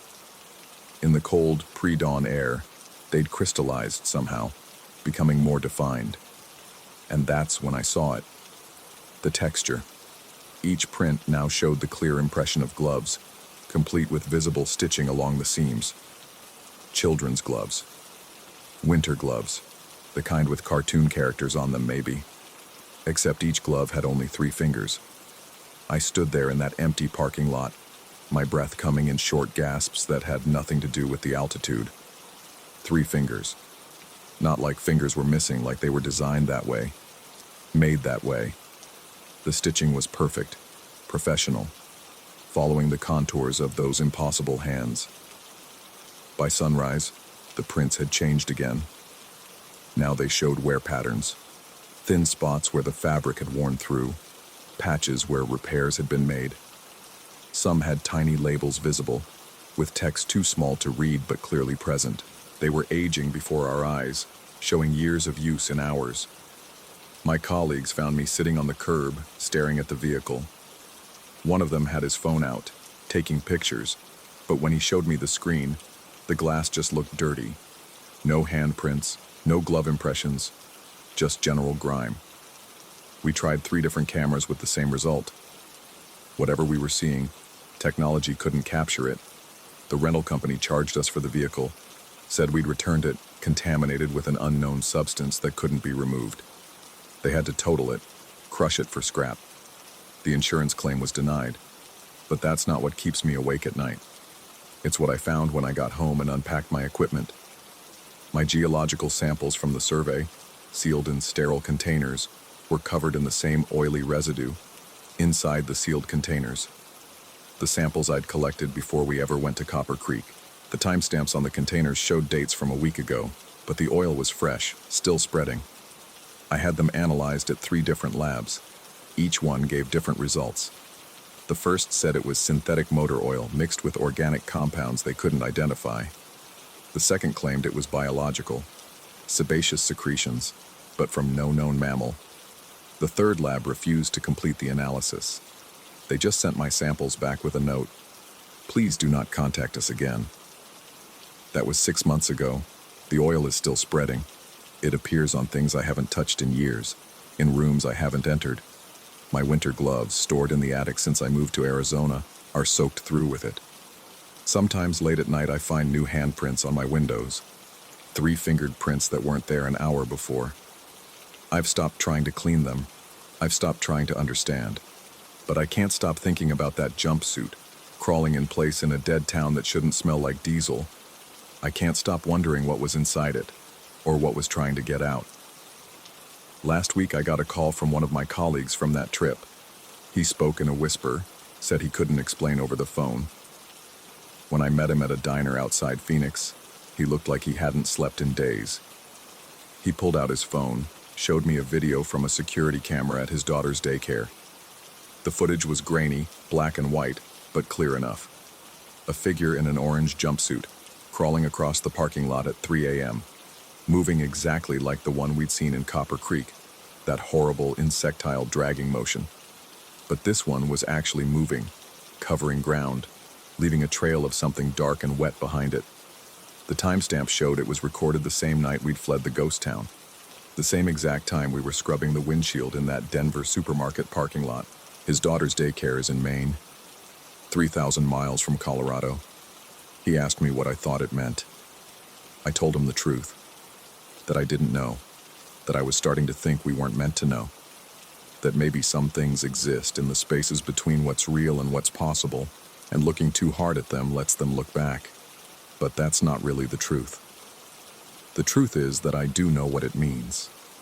It means we brought something back with us from Copper Creek, something that doesn't follow the rules of distance or time, something that leaves three-fingered handprints because that's all it has, something that wears orange jumpsuits because that's what it was wearing when it stopped being human, if it ever was human at all. The truth is that every night, I dream of those Colorado mountains, and in my dreams, the diesel smell is stronger. In my dreams, I can hear breathing inside that jumpsuit, wet, labored breathing that sounds like it's coming through liquid.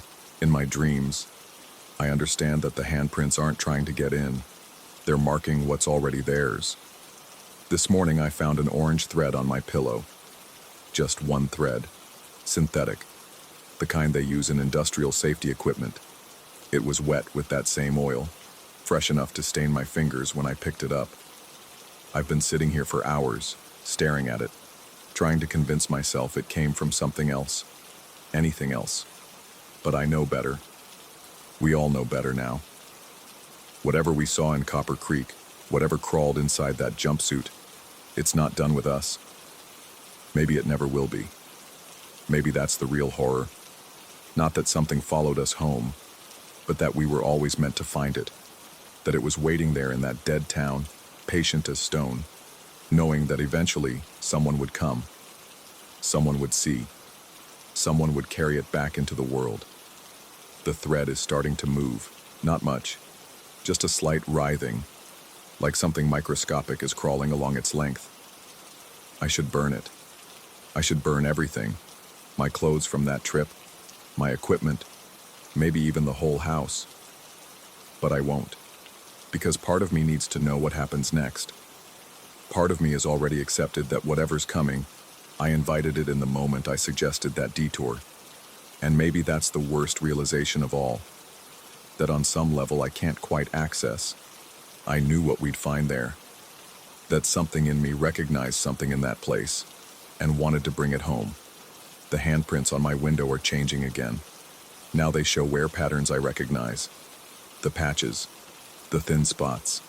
They match my work gloves perfectly. The ones I was wearing in Copper Creek. The ones that only had 3 fingers when I looked at them this morning. Story 8. The wind chime should have been my first warning. Not a proper wind chime, really. Just a strip of heavy canvas cloth I'd found hanging from the front door handle when I moved in. Previous tenant must have left it. I kept meaning to throw it away, but something about its weathered texture, the way it caught the Pennsylvania autumn light, made me leave it be. That was before it started moving on its own. I'd rented the house because it was cheap and isolated, exactly what I needed after the divorce. Half a mile from the abandoned Willowbrook State Hospital, the realtor had mentioned, as if that explained the bargain price. I didn't care. The hospital had been closed since '87, just another relic of Pennsylvania's institutional past rotting behind chain-link fences. From my kitchen window, I could see its eastern wing through the trees, broken windows like dead eyes, watching. The first 3 weeks were perfect.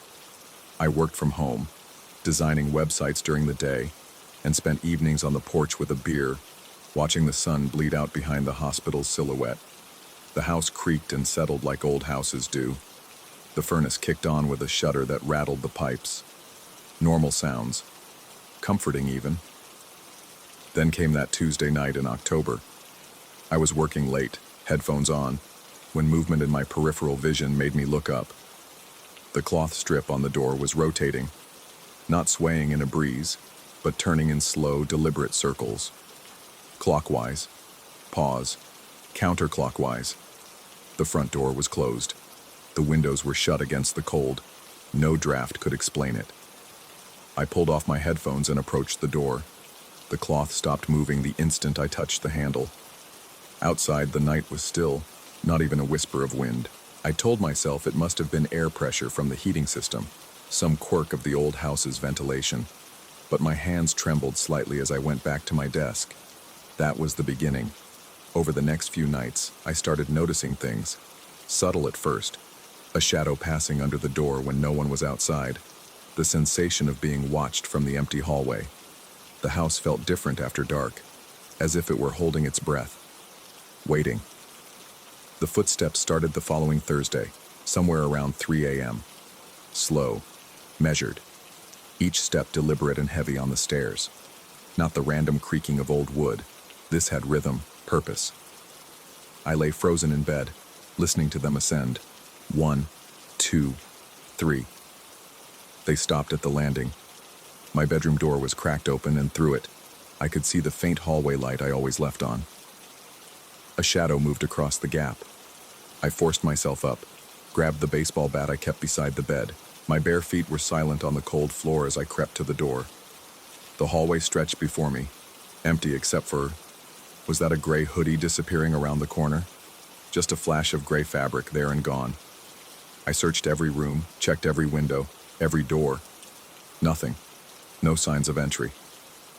The front door was still locked, the cloth strip hanging motionless. I called the police at dawn, feeling foolish, but unable to shake the certainty that someone had been in my house. The officers were professional but skeptical. They found no evidence of forced entry, no footprints in the dust of unused rooms, nothing missing. One of them, an older guy with kind eyes, suggested I might have been dreaming. Stress from the divorce, he said gently, living alone in an isolated place. It happens. But I knew what I'd heard, what I'd seen.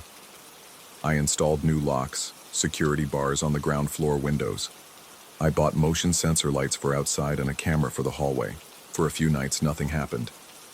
I started to relax, even felt embarrassed about my panic. Then the camera captured something that made my blood turn to ice water. At 3:17 a.m., a figure in a gray hoodie walked past the camera, face obscured by the hood, moving with that same measured pace I'd heard on the stairs. But here's what made me replay the footage over and over, my hands shaking. The figure appeared at the top of the stairs, walked down the hallway, and simply wasn't there anymore. No one leaving, no door opening. Like it had dissolved into the walls themselves. I didn't sleep the rest of that night, or the next. It was my neighbor, old Raymond from the farm up the road, who finally gave me a piece of the puzzle. He stopped by one afternoon to return a wheelbarrow he'd borrowed, and I must have looked like hell because he asked if I was feeling all right. When I mentioned I'd been having trouble sleeping, maybe hearing things at night, his weathered face went serious. He told me then about the kidnapping in '74. A patient from Willowbrook, dangerous one, he said, had escaped during a transfer. Grabbed a maintenance worker right off the hospital grounds. They found the worker's body 3 days later in the woods, but the patient was never caught. Raymond leaned in close, and I could smell tobacco on his breath. The thing was, he said, the maintenance worker had lived in this house. My house. Back when the hospital still provided housing for senior staff. I laughed nervously, told him he was pulling my leg. But Raymond wasn't smiling. He said folks around here had stories, lights in windows when the house was empty, things moving on their own. The family that lived here in the '90s lasted 6 months before leaving everything behind. Furniture, clothes, even their cat. After Raymond left, I couldn't stop thinking about his story. That night, I found myself at my laptop, searching old newspaper archives. The kidnapping was real. I found the articles, though the details were sparse. Patient name withheld. Maintenance worker found deceased. Investigation ongoing. But it was what I found the next day that really shattered my grip on rational explanation. I was fixing a leak in the upstairs bathroom when I noticed the attic access panel above the stairs wasn't sitting flush. When I climbed up to adjust it, my hand hit something wedged in the insulation. A laminated ID badge, yellowed with age. The The photo was too faded to make out clearly, but the text was still legible. A name I didn't recognize, and below it, Ward C, Willowbrook State Hospital. My hands were shaking as I climbed down. Ward C. I'd researched enough to know that was the maximum security wing, where they kept the violent cases. What was this doing in my attic? Who had hidden it there? That night, I didn't even pretend to sleep. I sat on the living room couch with every light in the house on, the baseball bat across my knees, watching that cloth strip on the door. Around 2 a.m., exhaustion started pulling at me. My eyes grew heavy despite the fear, despite the lights. I must have dozed for a moment because suddenly I jerked awake to find the room darker. Several bulbs had burned out simultaneously, and the cloth strip was moving again. But this time, it wasn't random. As I watched, frozen, it twisted and turned in specific patterns.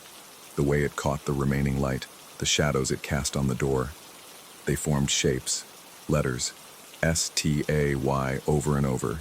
Stay, stay, stay. I ran, grabbed my keys and phone and ran to my car, not even stopping to put on shoes. I drove to a motel 20 miles away and checked in under a false name, paranoid that somehow, something might follow me. But here's the thing. I went back. The next morning, in broad daylight, I went back, because my laptop was there, my work, my life. And because in the harsh light of day, it all seemed impossible. A stress-induced breakdown, maybe. Hallucinations brought on by isolation and Raymond's ghost story. The house was exactly as I'd left it. Lights still on, door still locked, cloth strip hanging limp and innocent. I packed a bag, gathered my work things, told myself I'd stay in the motel until I could find a new place. But as I was leaving, something made me look at the cloth strip one more time. In the noon sun, I could see marks on it I'd never noticed before. Faint brown stains that might have been rust or might have been something else, and letters, barely visible, written in faded ink along its edge. The same name as on the ID badge. I stood there in my doorway, bag in hand, staring at that piece of cloth. Evidence of what? That a patient had been here? That the maintenance worker had kept a souvenir? That someone was playing an elaborate, cruel joke? Or that something was still here, had never left, was asking me to stay? I've been at the motel for 3 days now. I called the realtor, told her I was breaking the lease. She didn't seem surprised, but every night I dream about that house, about footsteps on the stairs, about gray hoodies and wind chimes and messages spelled out in shadow. And every morning, I wake up with the absolute certainty that I'm going to go back. Because here's what I can't stop thinking about. What if it wasn't telling me to stay? What if it was begging? What if whatever haunts that house isn't the escaped patient at all, but the maintenance worker who never really left? Trapped somehow, trying to warn others, spelling out desperate messages with whatever means it has. Or maybe that's just what I tell myself because the alternative is worse. That there's something in that house that wants me there, needs me there, and that despite every rational thought, despite the fear that turns my stomach to acid, I'm going to go back. Because the pull is too strong. Because some part of me needs to know. Because maybe I never really left at all. I check out of the motel tomorrow. The realtor says she'll meet me at the house to handle the paperwork for breaking the lease. But I already know what's going to happen. She'll arrive to find my car in the driveway, the front door open, that cloth strip turning in its endless circles. And I'll be inside, part of whatever story that house has been telling for decades. The worst part? I can feel myself accepting it. The fear is fading into something else. Curiosity, maybe, or resignation. Or perhaps it's recognition. Perhaps some houses choose their tenants, and some tenants were always meant to stay. I'm driving back now. It's getting dark, and I can see the hospital through the trees. Its broken windows catching the last of the daylight. The cloth strip will be moving when I arrive. The footsteps will come at 3 a.m. And this time, I won't run. This time, I'll follow them. Because I finally understand what the house has been trying to tell me. It's not a warning. It's not a threat. It's an invitation. and I've already accepted.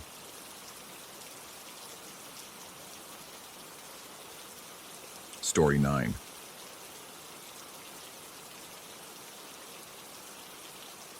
The fluorescent lights above me hummed their familiar dirge, a sound I'd grown to hate over 3 years of graveyard shifts at this convenience store off Highway 26.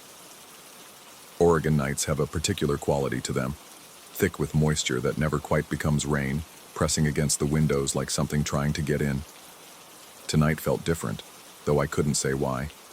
The air tasted metallic, like pennies on my tongue. It was 2:47 a.m. when he walked in. I noticed him immediately because of how he moved, not the shuffling gait of truckers needing coffee, or the purposeful stride of locals grabbing cigarettes. He flowed into the store, smooth and deliberate, like oil spreading across water. Average height, average build, wearing clothes so unremarkable they seemed designed to be forgotten. But his eyes, God, his eyes were wrong. Too bright under the harsh store lighting, reflecting like a nocturnal animal's.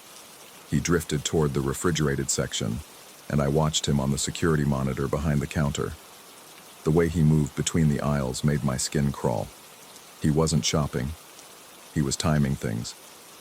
I could see it in the subtle tilt of his head when the door chimed, the way his fingers tapped against his thigh in a steady rhythm, counting seconds, measuring distances. A trucker came in, grabbed an energy drink, and left. The man noted it. A woman with tired eyes bought formula and diapers. He watched her go. Each time someone entered or exited, he adjusted his position slightly, like a chess player considering moves 3 steps ahead. My hands grew clammy against the counter's worn laminate surface. The familiar weight of the panic button under the register called to me. But what would I say? That a customer was walking around too precisely? Through the window, I spotted it.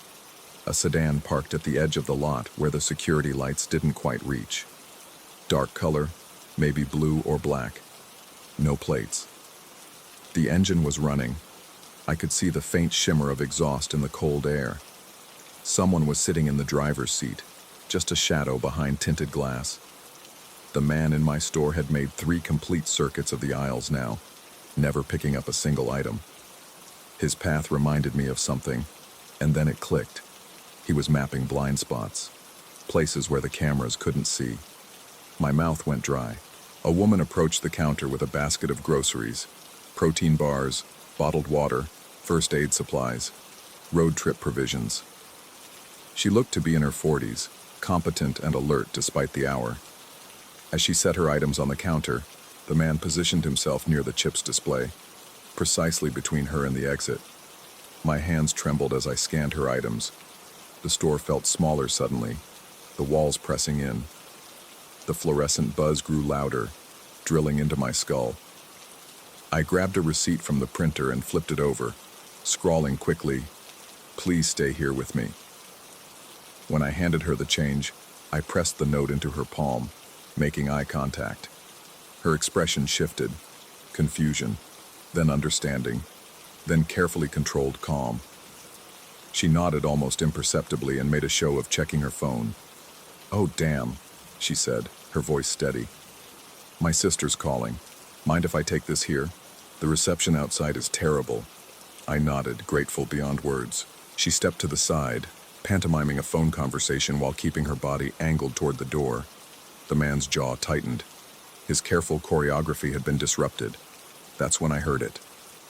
The distant sound of a sheriff's cruiser on the highway. The distinctive rumble of the V8 engine grew closer. The man's head snapped toward the sound with inhuman quickness. For a moment, he stood perfectly still. And I mean perfectly. Not even breathing that I could see. The cruiser passed without slowing, its headlights sweeping across the store's windows. The man took 2 measured steps toward my counter. Our eyes met, and looking into them was like staring into an endless tunnel. The overhead lights flickered, just once, but enough to make my heart skip. His lips moved, forming words I couldn't hear over the blood rushing in my ears. Then he smiled. Not with his mouth. His lips never moved, but somehow his entire face conveyed amusement. The temperature seemed to drop 10 degrees. My breath came out in a visible puff, which shouldn't have been possible in the heated store. The woman beside me gasped softly. I glanced at her for just a second, saw her face had gone pale. When I looked back, the man was moving toward the aisles. He walked backward, maintaining eye contact, that non-smile still radiating from his features. He reached the third aisle, snacks and candy, and stepped behind an end cap display. He didn't come out the other side. I waited 5 seconds. 10, 20. The woman and I stood frozen, watching the spot where he'd vanished. The store's ambient sounds seemed amplified. The hum of refrigerators, the tick of the wall clock, my own ragged breathing. "Did you see where—" the woman began. I was already moving, grabbing the aluminum bat we kept behind the counter. My legs felt like they were moving through molasses as I approached the aisle. The woman followed, her car keys jutting between her fingers like claws. The aisle was empty, not just empty of him. It felt empty of everything, like a vacuum had sucked out all the warmth and life. The candy bars and chips sat on their shelves, but they looked wrong somehow, like photographs of themselves. I reached out to touch a bag of pretzels and jerked my hand back. It was ice cold, covered in a thin layer of frost. The woman and I searched every aisle, checked the bathroom, the storage room. Nothing. The back door was still locked from the inside, its deadbolt untouched. There was nowhere he could have gone, but he was gone. 20 minutes later, the sheriff's cruiser returned, lights flashing this time. Deputy Harrison, whom I knew from his regular coffee stops, looked grim as he entered. He told us they'd caught someone a mile down the road, the driver of the sedan. The man had been sitting in his car with the engine running, a hunting knife on his lap, waiting. For what, he wouldn't say, but here's what made my blood run cold. The deputy said the man claimed he was waiting for his partner to come back from inside the store. "But we only caught one guy," Harrison said, frowning. "Nobody else in the vehicle. You sure someone was in here?" The woman and I exchanged glances. We both nodded. Harrison reviewed the security footage with us. We watched the man enter, watched him circle the store, watched him approach the counter. Then at 3:03 a.m. when he stepped into the third aisle, the camera feed cut to static. Not all the cameras, just the one covering that specific spot. For exactly 1 minute. When the feed returned, the aisle was empty. "Probably a malfunction," Harrison said, but his voice was uncertain. "Old system, could be anything." But I knew it wasn't a malfunction. The way that static looked on the screen, it wasn't random. There were patterns in it, shapes that almost made sense if you stared long enough. I found myself leaning closer to the monitor, trying to decipher them, until the woman pulled me back. The sheriff's department increased patrols for the next few weeks. The woman, I learned she was a nurse driving to Portland for a new job, stopped by the next night to check on me. We never talked about what we'd seen, not directly, but she left me her number, told me to call if I ever needed anything. I started keeping a journal of the strange things that happened after that night. Little things at first, products moving when I wasn't looking, cold spots that shouldn't exist, shadows in my peripheral vision that vanished when I turned. Then bigger things, customers I'd swear I'd served before, but who insisted they'd never been in the store. Security footage showing me talking to people who weren't there. Timestamps that didn't match my memory of events.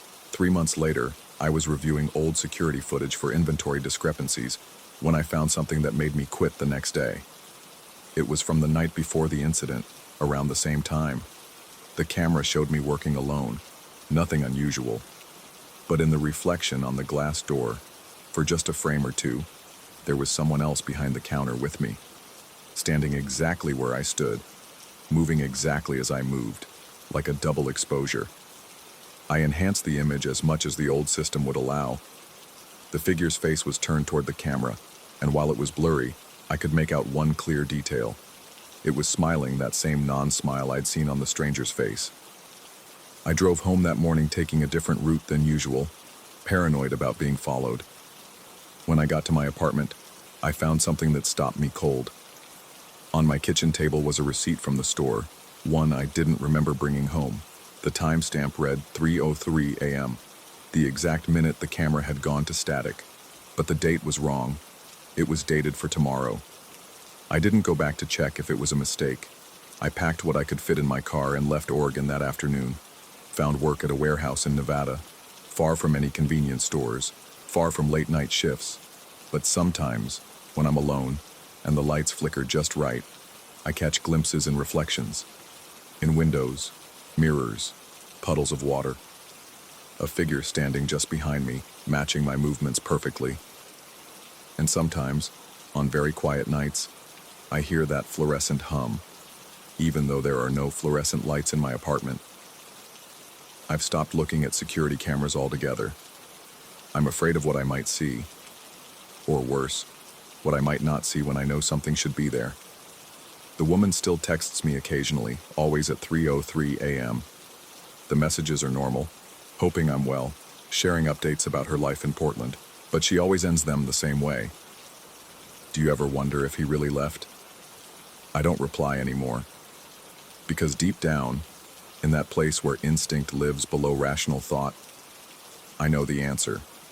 He didn't leave. He never left. He's in that space between frames, that moment of static, that blind spot just outside our perception, waiting.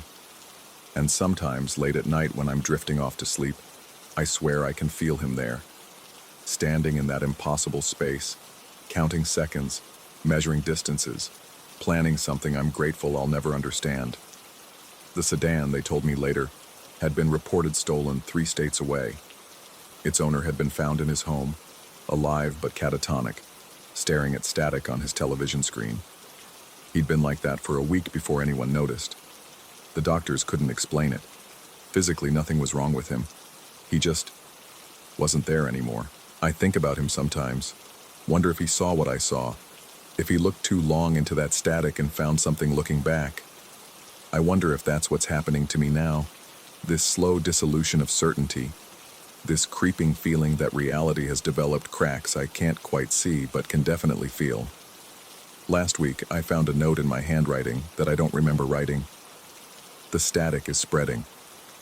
I've started avoiding mirrors. It's easier that way. Easier not to see the fraction of a second delay in my reflection. Easier not to notice how sometimes it smiles when I'm not smiling. The fluorescent hum is getting louder. Story 10. The voucher still sits on my kitchen counter 3 weeks later. I've memorized every detail. The faded blue logo of Desert Suds 24-hour car wash. The serial number that doesn't match their usual format. And those 5 words scrawled in ballpoint pen that turn my blood to ice water. Come back at dawn hours. I should throw it away. I should have thrown it away the morning I found it. But every time I reach for it, my hand stops, trembling just above the paper, as if some invisible force field surrounds it. Or maybe I'm just afraid that touching it again will make everything that happened that night more real than I can handle. It started with my usual evening run through the Sunny Slope subdivision, one of those sprawling Arizona developments where every house looks identical under the sodium streetlights. 10 o'clock, still 85 degrees, the asphalt radiating heat like a pizza stone. I'd been running this route for 6 months since moving here for work. Same 3-mile loop, same playlist, same everything. Routine was my anchor in a new city where I knew nobody. The van appeared in my peripheral vision first. A rust-eaten Dodge from the early 90s. Powder blue paint flaking off like diseased skin. It rolled alongside me at jogging pace, maybe 15 feet away. Through my earbuds, I could hear the engine's unhealthy rattle, metal grinding against metal in ways that suggested imminent mechanical failure. I pulled out one earbud and glanced over. The driver, a thin man with a face that seemed to blur at the edges, as if I couldn't quite focus on his features, raised his hand in what might have been a wave. The gesture felt wrong, too slow, like he was moving through water. In the back, 2 women sat perfectly still, their faces pressed against the window. Not just looking at me, studying me, with an intensity that made my skin crawl. Their eyes didn't blink. I counted. 5 seconds, 10, 15. No blinking. Their mouths hung slightly open, and I swear I could see their breath fogging the glass even though the night was sweltering. The driver rolled down his window. The mechanism squealed, a sound like fingernails on metal. He said something I couldn't quite hear over my remaining earbud. I pulled it out. "What?" I kept jogging, trying to maintain normalcy. His voice came out wet, like he was speaking through a mouthful of syrup.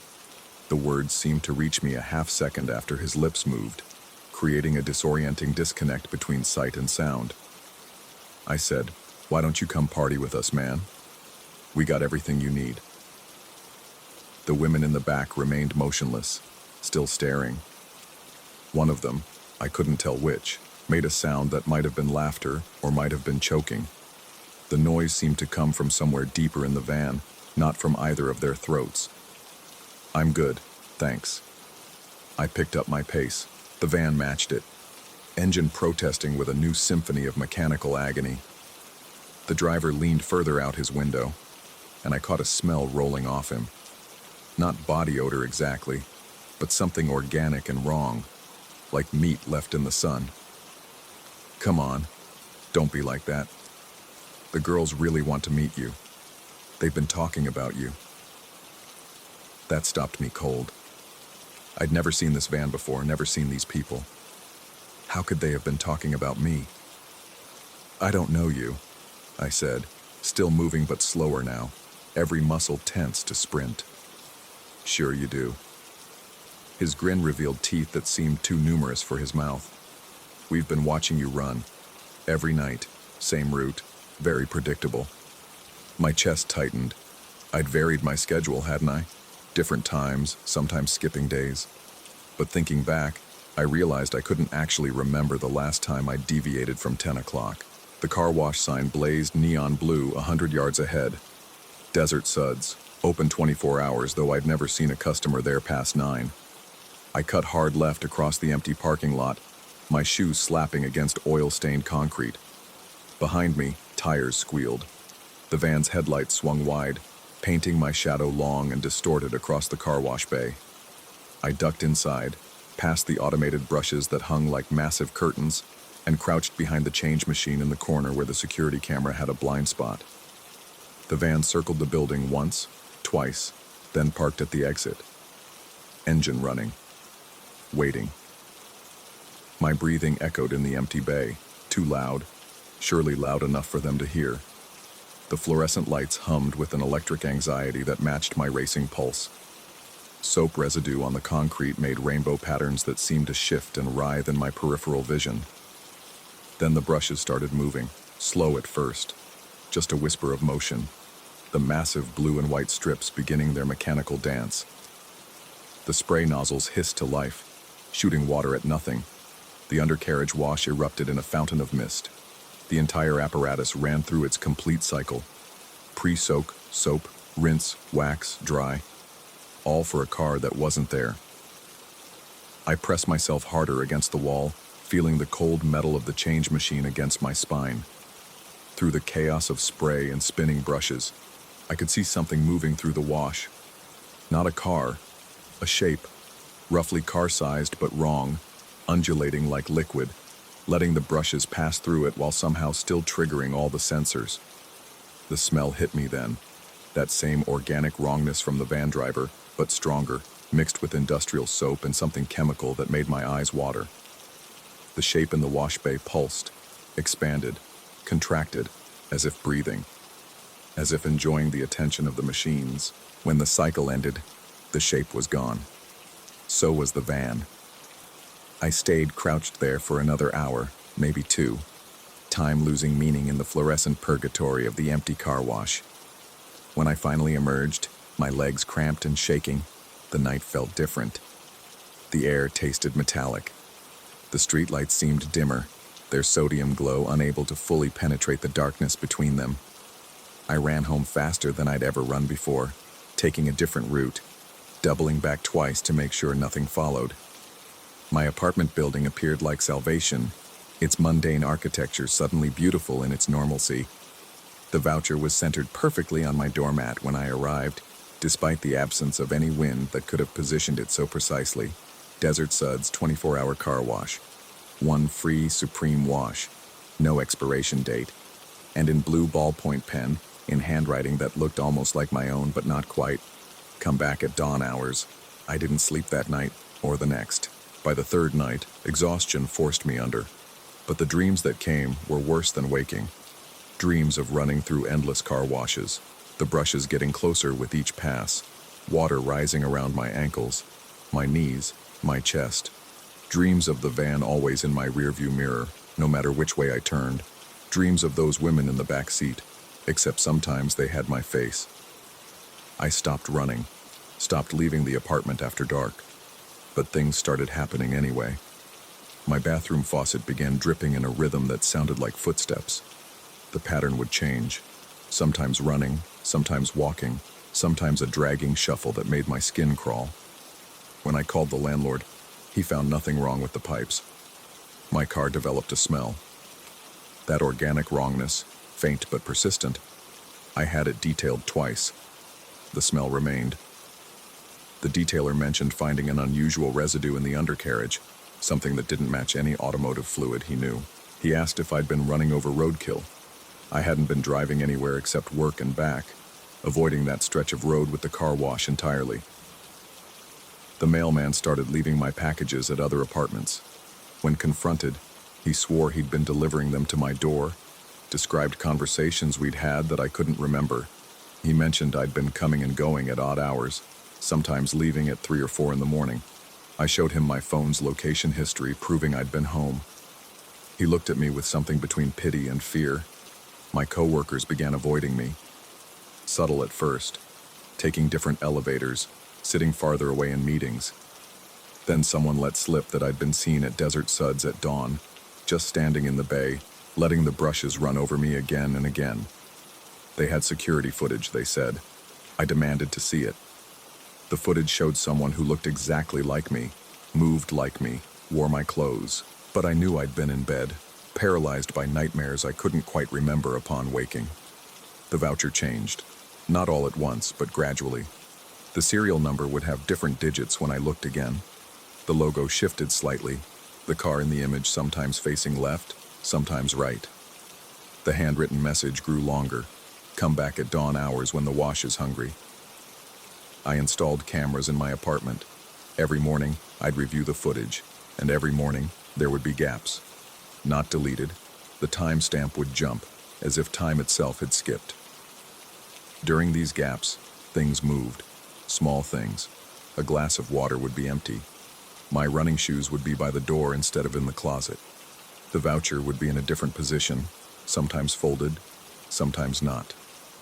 Last week I woke with soap in my hair. Not shampoo, industrial car wash soap, the kind that burns if it gets in your eyes.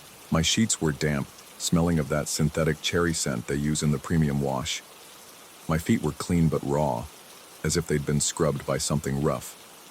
The voucher was on my pillow, and the message had changed again. You've been coming back every dawn, but you still haven't paid. I called in sick to work, spent the day researching. Desert Suds had been closed for 3 years according to county records, shut down after a series of incidents that weren't elaborated upon in public documents. But when I drove past that night, keeping my doors locked, not stopping, the signs blazed blue and open. The lot empty, but the lights on. The brushes moving lazily in the bay as if stretching. The van has started appearing in other places, parked outside the grocery store, idling at the bus stop, always empty when I look directly at it, but in my peripheral vision, I swear I can see shapes in the windows. The 2 women are different now. Sometimes there are 3, sometimes 1. Sometimes they look like people I know, sometimes they look like me. My landlord called yesterday. Noise complaints, he said. Residents reporting someone running up and down the halls at 3 in the morning, soaking wet, leaving puddles that smell like car soap. He has footage, he says. He wants to meet. I know what the footage will show. I know what I'll see. Someone who looks like me, moves like me, but whose eyes don't blink for 15, 20, 30 seconds at a time. Someone whose mouth moves a half second before the words come out. Someone who goes to the car wash at dawn and stands in the bay while something car-sized but not a car moves through the brushes with them. The voucher is changing as I write this.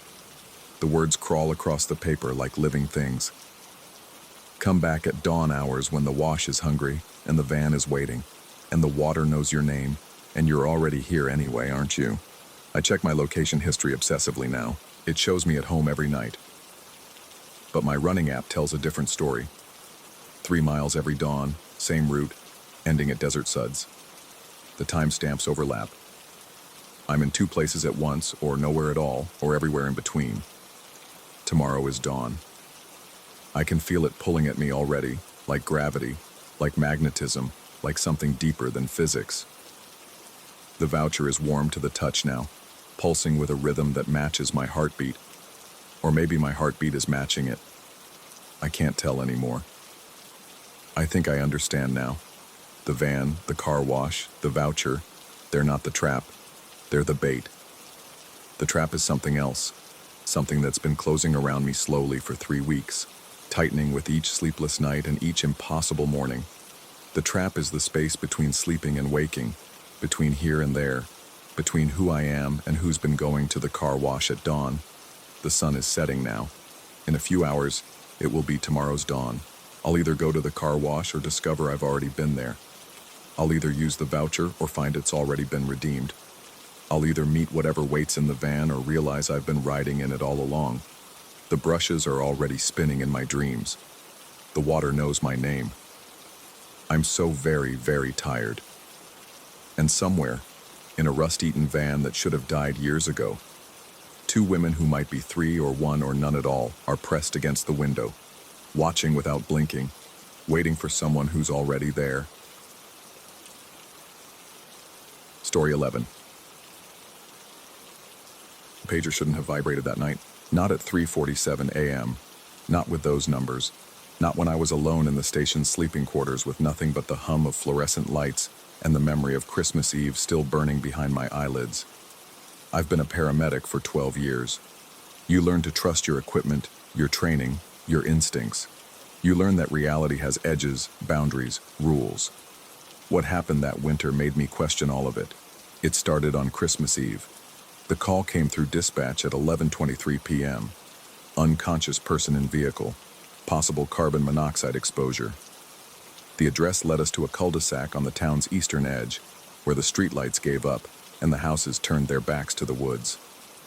The SUV sat at the dead end like a monument to bad decisions. Engine running, exhaust forming ghosts in the December cold. My partner that night was working his last shift before retirement. He approached from the driver's side while I took the passengers. Through the fogged glass, I could make out a figure slumped over the steering wheel. The doors were locked. We had to break the passenger window. The smell hit first. Not carbon monoxide, which has no smell, but something else. Sweet and metallic, like copper pennies soaked in sugar water. The man inside was breathing, barely. Late 40s, maybe 50, wearing a business suit that had seen better days. A revolver lay on the passenger seat, cylinder open, chambers empty. 6 brass casings glinted on the floor mat. But it was the note that made my skin crawl. Clutched in his right hand, written in what looked like charcoal on yellowed paper. Half an address. Just numbers. 1847. No street name, no city, nothing else. We worked quickly, established an airway, started oxygen, loaded him onto the stretcher. The whole time I couldn't shake the feeling that the trees were leaning in, that the darkness beyond the streetlights was somehow more substantial than it should be. My partner felt it too. I could tell by the way he kept checking over his shoulder, by how quickly he wanted to leave. The hospital was 20 minutes away. The man's vitals improved during transport, but he never woke up, never said a word. The ER took him, and that should have been the end of it. Another shift, another save, another mystery that wasn't mine to solve.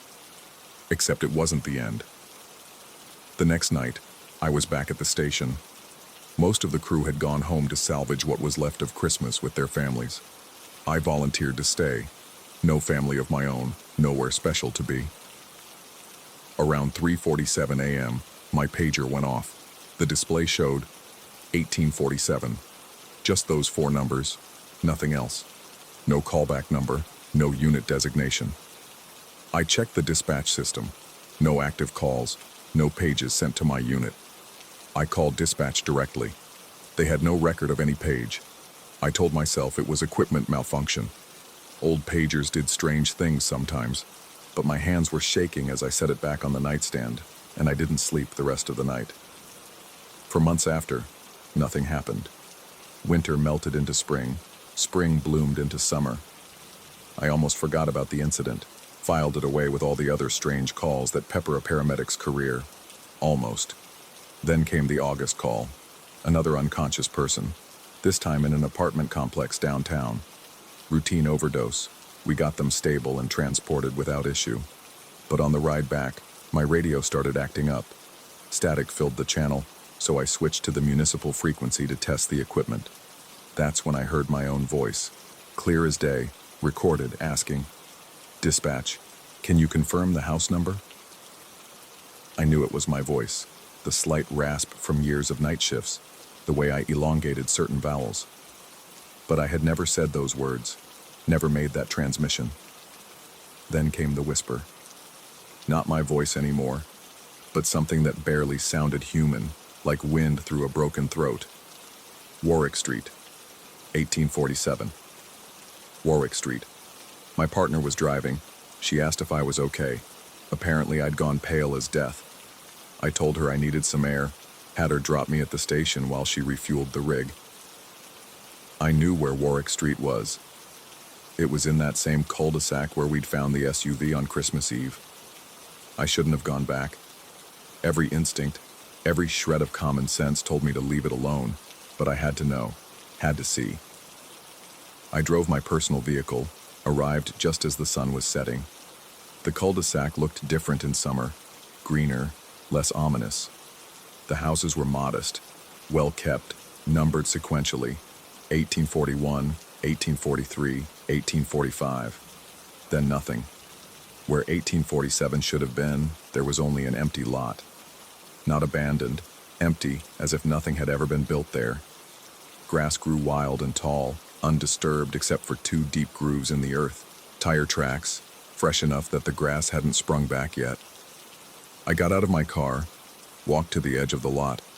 The air felt thicker there, like breathing through wet cotton. The sweet metallic smell from Christmas Eve drifted on the breeze, stronger now. The tall grass whispered without wind to move it. That's when I saw the foundation. Buried beneath years of overgrowth, barely visible, were the remains of a house's foundation. Concrete and rebar, scorched black as if by intense fire. I knelt down, brushed away some of the vegetation. The concrete was cold, not just cool, but actively cold, like it was pulling heat from the air around it. My pager vibrated. This time it displayed, "You were there." I ran, stumbled through the tall grass, threw myself into my car, peeled out of that cul-de-sac like hell itself was chasing me. But here's the thing about being a paramedic. You can't just quit. You can't just stop showing up. The job is in your blood, under your skin, wrapped around your bones. So I kept working, kept responding to calls. But things were different now. Every unconscious person we found seemed to have that same sweet metallic smell clinging to them. Every empty house we entered for a welfare check felt like it was holding its breath. And the pager, God, the pager wouldn't stop. Different messages now, coordinates, times. Sometimes just single words, remember, return, witness. I started keeping a log, trying to make sense of it. The coordinates led to places I'd been, not just on calls, but in my personal life. My childhood home, my ex-girlfriend's apartment, the parking lot where I'd had my first kiss. Each location felt wrong when I returned to it, like someone had traced over reality with an unsteady hand. The breaking point came in October. We responded to a call. Elderly woman, difficulty breathing. Routine. But when we arrived at the address, I recognized it immediately.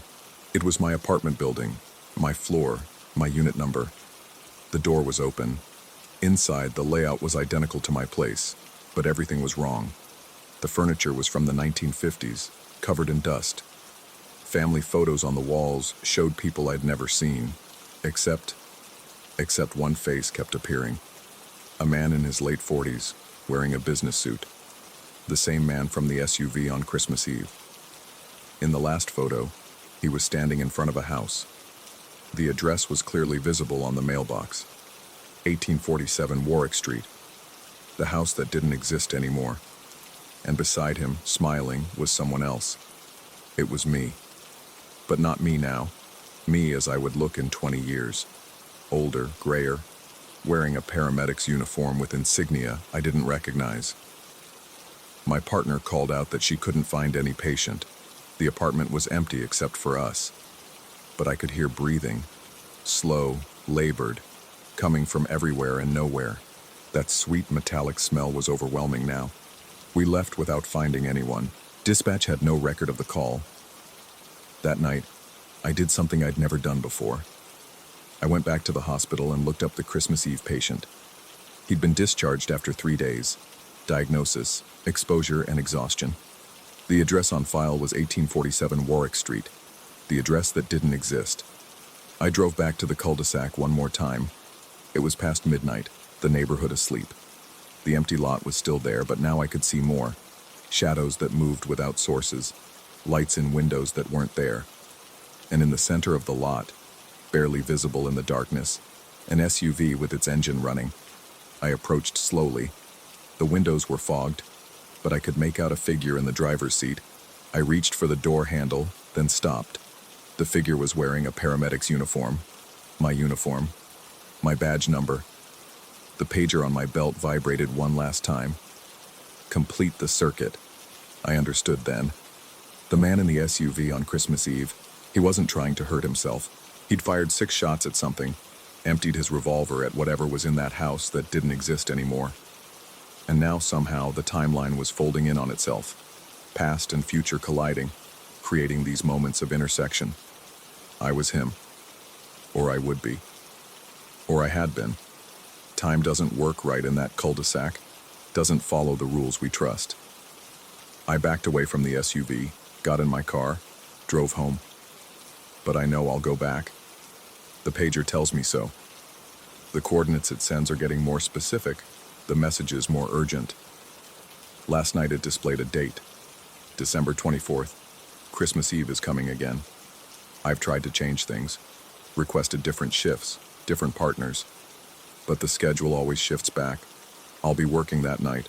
We'll respond to that call. We'll find myself in that SUV, or I already have, or I am right now, somewhere else, someone else. The empty lot on Warwick Street isn't empty. It's full of all the moments that were, that will be, that are happening simultaneously. The house is there and not there, burned and standing, future and past. And I'm caught in between, a paramedic responding to my own call for help, arriving both too late and too early, saving and failing to save myself in an endless loop that Christmas Eve created. My pager just vibrated again. New message. It's time. But I checked the date, and it's still October. Christmas Eve is still 2 months away. Or is it? The thing about time I'm learning is that it's just another vital sign. And mine's been irregular since that night, that morning, that moment that keeps happening. The sweet metallic smell is in my apartment now. The air is thick. And somewhere, in a cul-de-sac that exists and doesn't exist, an SUV is running, waiting for its driver, waiting for me. The revolver on my nightstand has 6 bullets. I don't remember buying it, but the receipt is in my wallet, dated tomorrow, or yesterday. The temporal distortion is getting worse. I know what happens next. I've already lived it, will live it, am living it now. The drive to Warwick Street. The house that isn't there suddenly is. The thing inside that shouldn't exist. The 6 shots that won't be enough. The note I'll write with charcoal from the burned foundation. Half an address, all I can manage before I become the call. Before I close the circuit. Before Christmas Eve repeats, and a younger version of myself breaks the passenger window to find me slumped over the wheel, holding half an address to a house that doesn't exist.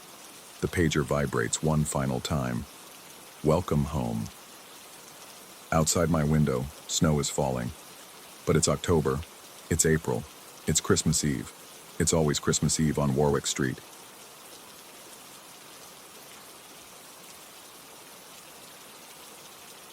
Story 12. The Chains started their song 3 days ago, though I only understood what they meant when I found myself standing at the loading dock of the Suncrest Citrus Company, my hands already working the rusted latch before my mind caught up with my body.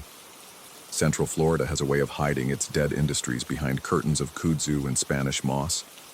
But this packing plant wore its abandonment like a badge.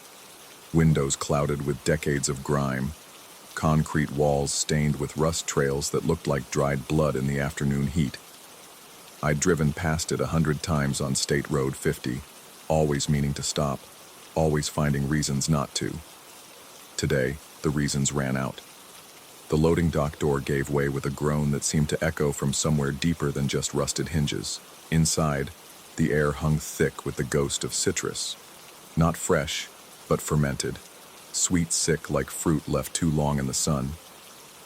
Dust motes danced in shafts of light that shouldn't have been there. The roof was supposed to be intact, yet somehow daylight filtered through in patterns that made no architectural sense. The freight elevator squatted in the corner like a steel mouth, its gate half open, chains slack and pooling on the floor like entrails. The control panel was a museum piece, brass buttons green with verdigris, numbers barely visible beneath decades of grime. From somewhere in the shaft above, chains creaked in a rhythm that felt deliberate, measured, not wind, not settling, something with purpose. I pressed 2 without thinking, the button giving way with surprising ease, as if it had been waiting. The overhead light flickered once, twice, then darkness swallowed everything.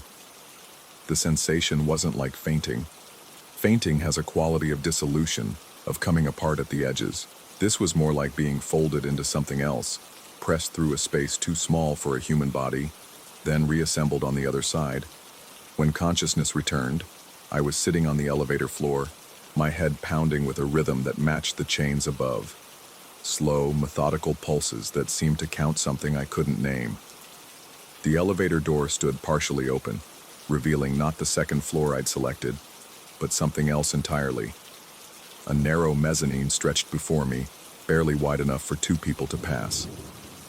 The walls pressed close, painted that institutional green that belonged to another era, and the fluorescent lights hummed with electricity that shouldn't exist in a building abandoned for 30 years. But it was the crates that made my skin crawl. Wooden shipping crates lined both walls, stacked 3 high, each stamped with the Suncrest logo, a sun rising over orange groves that had been bulldozed for subdivisions in the 1990s. The stamps were fresh, ink still dark. The dates were from this month, this week, yesterday. The smell of burnt oranges grew stronger as I forced the elevator door wider and stepped onto the mezzanine. Not rotting oranges, burnt as if someone had tried to caramelize the fruit but left it too long over flame. It coated the back of my throat, made my eyes water. Beneath it lurked something else, something chemical and wrong, like pesticide mixed with copper. My phone showed no signal, but the clock still worked. 3:47 p.m. I reached into my pocket for my car keys and found something else. A weighing ticket, the kind they used to give truckers bringing in loads of fruit. The paper felt new between my fingers, crisp edges, fresh ink. The timestamp read 3:47 p.m., today's date. But at the bottom, where the shift supervisor would sign, someone had stamped "Night Shift Approved" in red ink that looked too wet, too fresh. Nobody had worked nights at Suncrest since 1987. I knew because I'd researched the place after driving past it so many times, found old newspaper articles about the closure, the labor disputes, the strange reports that preceded the final shutdown. Workers claiming to see people in the groves who weren't there. Fruit that weighed different amounts each time it was measured. Trucks arriving full and leaving empty with no record of unloading. The mezzanine stretched longer than should be possible given the building's footprint. I'd studied the structure from outside, maybe 200 feet long at most, but I'd been walking for what felt like 5 minutes, passing identical crates, identical sections of green wall, identical fluorescent fixtures that buzzed like angry wasps. The burnt orange smell grew stronger, mixing with something else now. Iron, maybe, or rust, or blood. A sound behind me made me turn. The elevator was gone. Not just closed, gone. Smooth green wall where the opening had been, as if it had never existed at all. My hand found the weighing ticket again, compulsively checking it was still there, still real. The timestamp had changed. 4:15 p.m. As I watched, the numbers shifted. 4:16. The crates were changing too. What had been fresh stamps were aging before my eyes, ink fading, wood darkening with moisture and rot. But underneath the decay, I could hear something moving inside them, not quite scratching, more like shifting weight, like fruit rolling against wood, except fruit doesn't breathe, doesn't whisper, doesn't know your name. I ran. The mezzanine had to end somewhere, had to lead somewhere. My footsteps echoed wrong, too many of them, as if I wasn't alone, as if something matched my pace just out of sync enough to create that doubled sound. The lights began to flicker, not all at once but in sequence, a wave of darkness chasing me down the corridor. Then I saw it. A door marked processing. The sign looked new, white letters on red background, the kind of OSHA-compliant signage that didn't exist when this plant was operational. Through the small window, I could see machinery, conveyor belts, sorting tables, all of it running, all of it processing fruit that glowed faintly in the fluorescent light, oranges that seemed to pulse with their own inner illumination. The door opened before I could touch it. Inside, the machinery ran with impossible silence. Conveyor belts moved, sorting arms swung, packing machines sealed boxes, but all of it happened without sound, like watching a film with the audio removed. The oranges moved through the system, but they were wrong. Too perfect, too uniform, their skins seeming to ripple with patterns that hurt to focus on directly. At the far end of the room stood a figure in a Suncrest uniform, back to me, operating a control panel that shouldn't exist. The uniform was period correct, 1950s style when the plant was at its peak, but the body wearing it was wrong. Too tall, joints that bent in too many places. When it turned its head, just its head, the body remaining perfectly still, I saw it had no face, just smooth skin where features should be, like an orange with its dimpled texture stretched over a skull. It raised one hand and pointed to a scale near the wall. An old Toledo scale, the kind with the sliding weights, the kind that needed manual calibration. On its platform sat a single orange, glowing with that same sick light. Above it, a sign, "Weigh in for night shift." The ticket in my pocket grew hot, burning through the fabric. I pulled it out to find the red stamp spreading like blood through water, consuming the paper, reaching for my fingers. I dropped it, but it hung in the air, unfolding into something larger, something that showed not just today's date but every date, all dates, a calendar that stretched backward and forward until time itself became meaningless. The faceless figure moved without walking, simply existing closer to me between one blink and the next. It gestured again at the scale. The orange pulsed brighter. From the machinery came a sound at last. Not mechanical noise, but voices. Hundreds of them, all counting in unison. Not numbers, weights, pounds and ounces of something that couldn't be measured in normal terms. I understood then. The plant had never really closed. It had just shifted, moved sideways into a space where the normal rules didn't apply. Where fruit could be weighed but never measured. Where night shift ran eternal, processing harvests that existed outside of time. Where workers without faces sorted produce that glowed with its own twisted light. The scale waited, the figure waited. The entire room held its breath, if rooms could breathe, if breath meant anything in a place like this. I backed toward where the door should be, but my hand found only smooth wall. The faceless figure tilted its head, an almost curious gesture, almost human, which made it infinitely worse. It reached up and began to peel away its smooth skin, revealing not a face but another layer of that same blankness, as if it could peel forever and find nothing but absence all the way down. The orange on the scale began to split, revealing not fruit, but something that pulsed with organic movement, something that had too many segments, too many chambers, like a heart made of citrus. beating with a rhythm that matched the chains I'd heard in the elevator shaft. The counting voices grew louder, and I realized they weren't counting at all. They were calling names. Every name. All names. Mine was in there somewhere, buried in the chorus, being weighed and measured and found to be exactly what they needed. The room began to fold in on itself, walls bending at angles that shouldn't exist, machinery continuing its silent operation even as space twisted around it. The faceless figure reached out with arms that kept extending, joints multiplying as needed, fingers that split into more fingers, all of them grasping for something I couldn't give them because I didn't know what it was. Then I was back in the elevator, gasping, the door sealed, my fingers still on the button marked 2, as if no time had passed at all. The chains above continued their slow, rhythmic creaking. My phone showed 3:47 p.m. In my pocket, the weighing ticket crinkled against my fingers, real as anything, impossible as everything. I jabbed at the 1 button, and this time the elevator moved, descending with grinding protest. The door opened onto the loading dock, exactly as I'd left it, dust motes still dancing in those impossible shafts of light.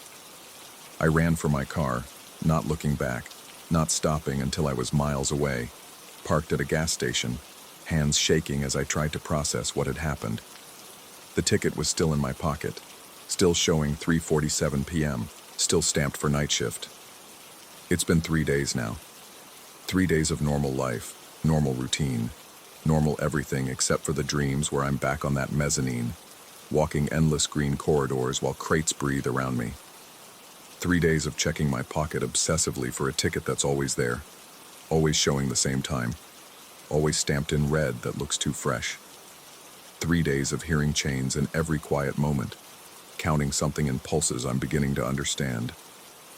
Tonight, I looked up the Suncrest Citrus Company's employee records from the 1950s. There's a name in the night shift roster that shouldn't be there, a name that was added yesterday, in handwriting that looks like mine, for a shift that starts at 3:47 p.m. and never ends. The chains are calling again, louder now, more insistent. They're not coming from memory or imagination. They're coming from outside my apartment window, from a freight elevator that shouldn't exist in a building that was never a packing plant. But the ticket in my pocket says otherwise. The stamp is spreading again, red ink like blood through water, and this time I don't think I can drop it. This time I think it's already too late. The weight has been measured. The shift has been approved.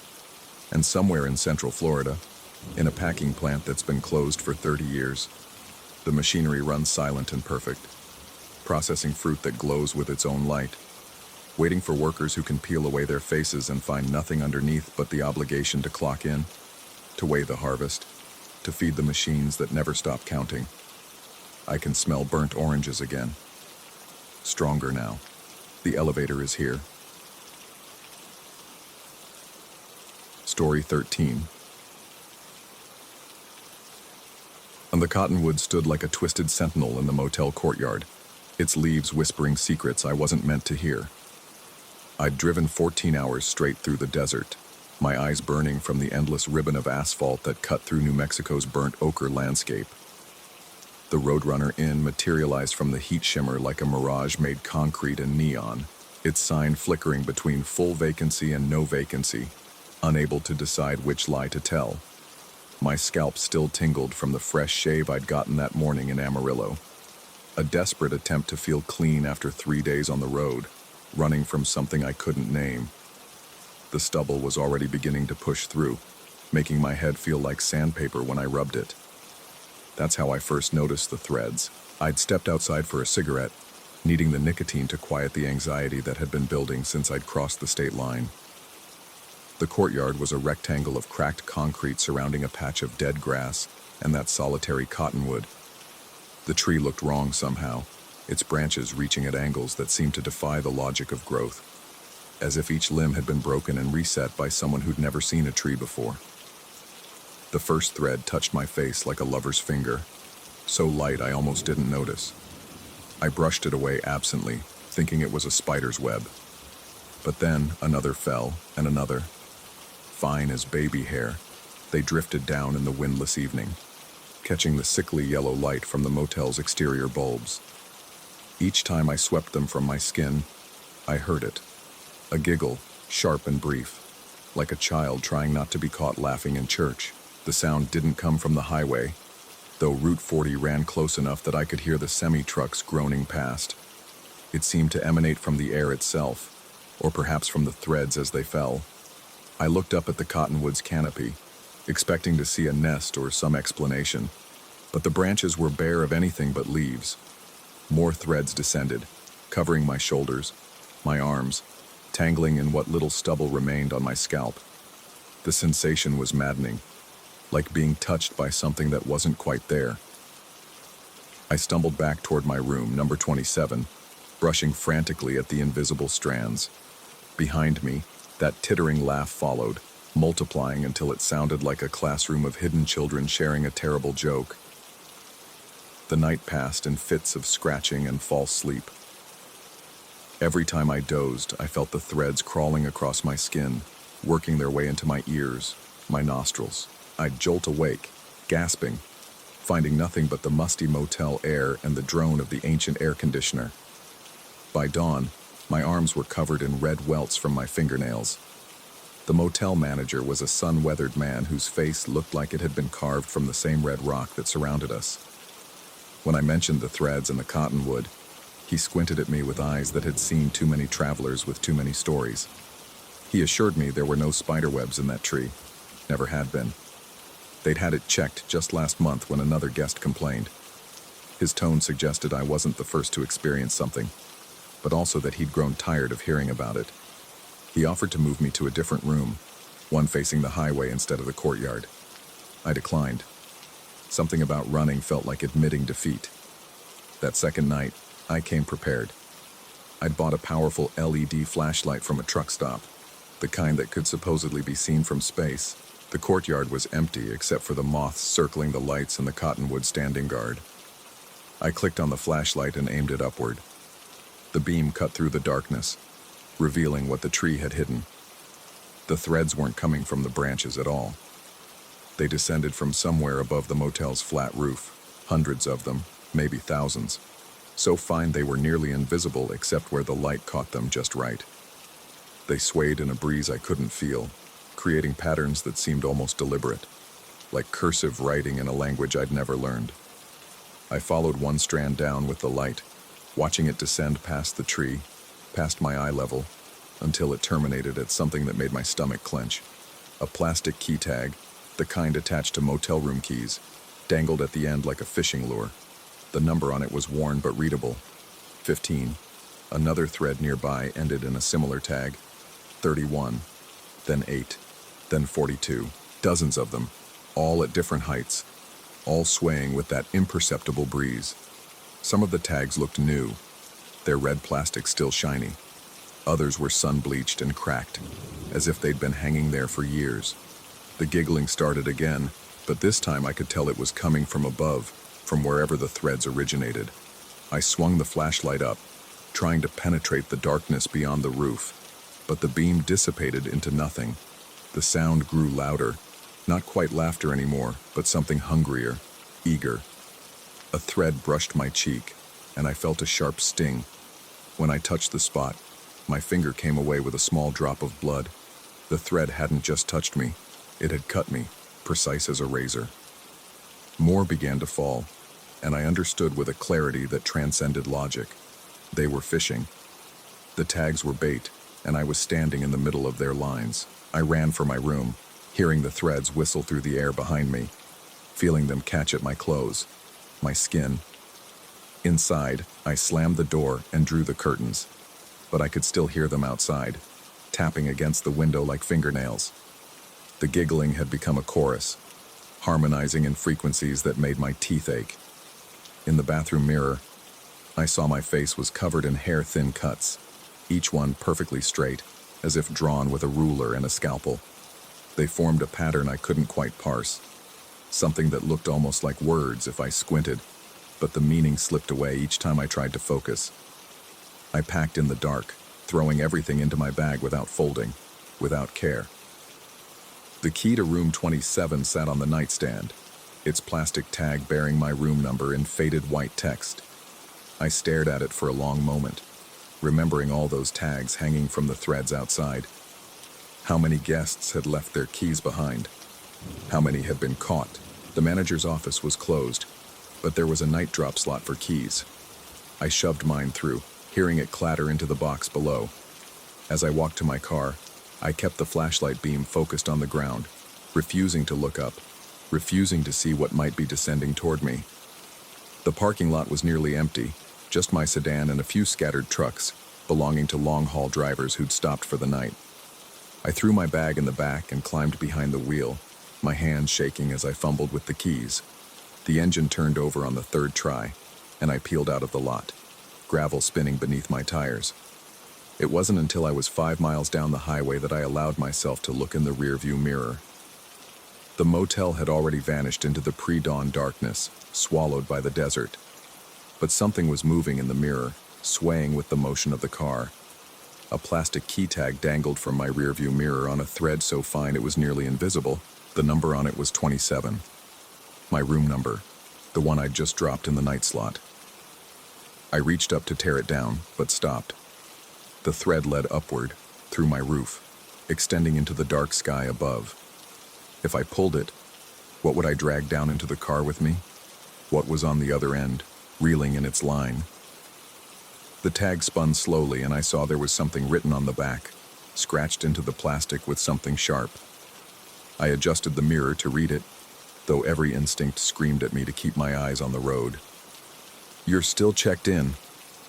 The giggling returned, not from outside but from inside the car, from the thread itself, vibrating with a laughter that seemed to come from very far away and very close at the same time. I could feel more threads falling now, inside the vehicle, brushing against the back of my neck, tangling in the stubble that had grown since yesterday's shave. I drove faster, pushing the speedometer past 90, past 100, but the threads kept coming. In the mirror, I could see them accumulating on the back seat, forming shapes that might have been letters, might have been faces, might have been nothing at all. The key tag swayed hypnotically, and I realized with a detached sort of horror that I was becoming drowsy, my eyelids growing heavy despite the adrenaline coursing through my system. The highway stretched endlessly ahead, and I wondered if I'd ever really left the motel at all, or if I was still there, tangled in those threads, being reeled up into whatever waited above the roof. The distinction seemed less important with each passing mile. Reality had become negotiable, a matter of perspective rather than fact. The sun rose eventually, painting the desert in shades of pink and gold, but the thread remained, the key tag still spinning its lazy circles. I'd driven 300 miles according to the odometer, but the landscape looked exactly the same as it had outside the Roadrunner Inn. The same red rocks, the same scattered brush, the same cottonwood trees, twisted and wrong, appearing at regular intervals along the roadside. I stopped at another motel that night, this one in Arizona, or so the signs claimed. The desk clerk handed me a key with a plastic tag. Room 27. I didn't bother to protest. The thread from my rearview mirror had grown thicker during the day, more visible, and I could see others now, hundreds of them, extending from my car into the sky like the strings of a marionette. That night, standing under another cottonwood in another courtyard, I felt the threads falling again. But this time, I didn't brush them away. I let them accumulate, layer upon layer, until I could barely see through the gossamer veil they created. The giggling had become a constant companion, a soundtrack to my new reality. I understood now that some guests never really check out. Their keys might go in the slot, their cars might leave the parking lot, but something essential remains, caught in those fishing lines that descend from somewhere above. We drive our routes, we stop at our motels, we smoke under our trees, but we're all still there at the Roadrunner Inn, suspended by threads too fine to see but too strong to break. The tag from room 27 still hangs from my mirror. Sometimes it shows my room number, sometimes it's blank, sometimes it displays numbers I don't recognize, rooms I haven't stayed in yet, or rooms I've forgotten I've already left. The thread connects me to all of them, to all the versions of myself scattered across the desert, each one caught in a slightly different stage of understanding. I've stopped trying to cut the thread. I've stopped wondering what's on the other end. Some mysteries aren't meant to be solved, only experienced. One fiber at a time, one room at a time, one night at a time. The road continues, and I continue on it. My rearview mirror forever showing me where I've been and where I still am. The key tag spinning its eternal message. You're still checked in. You're always still checked in.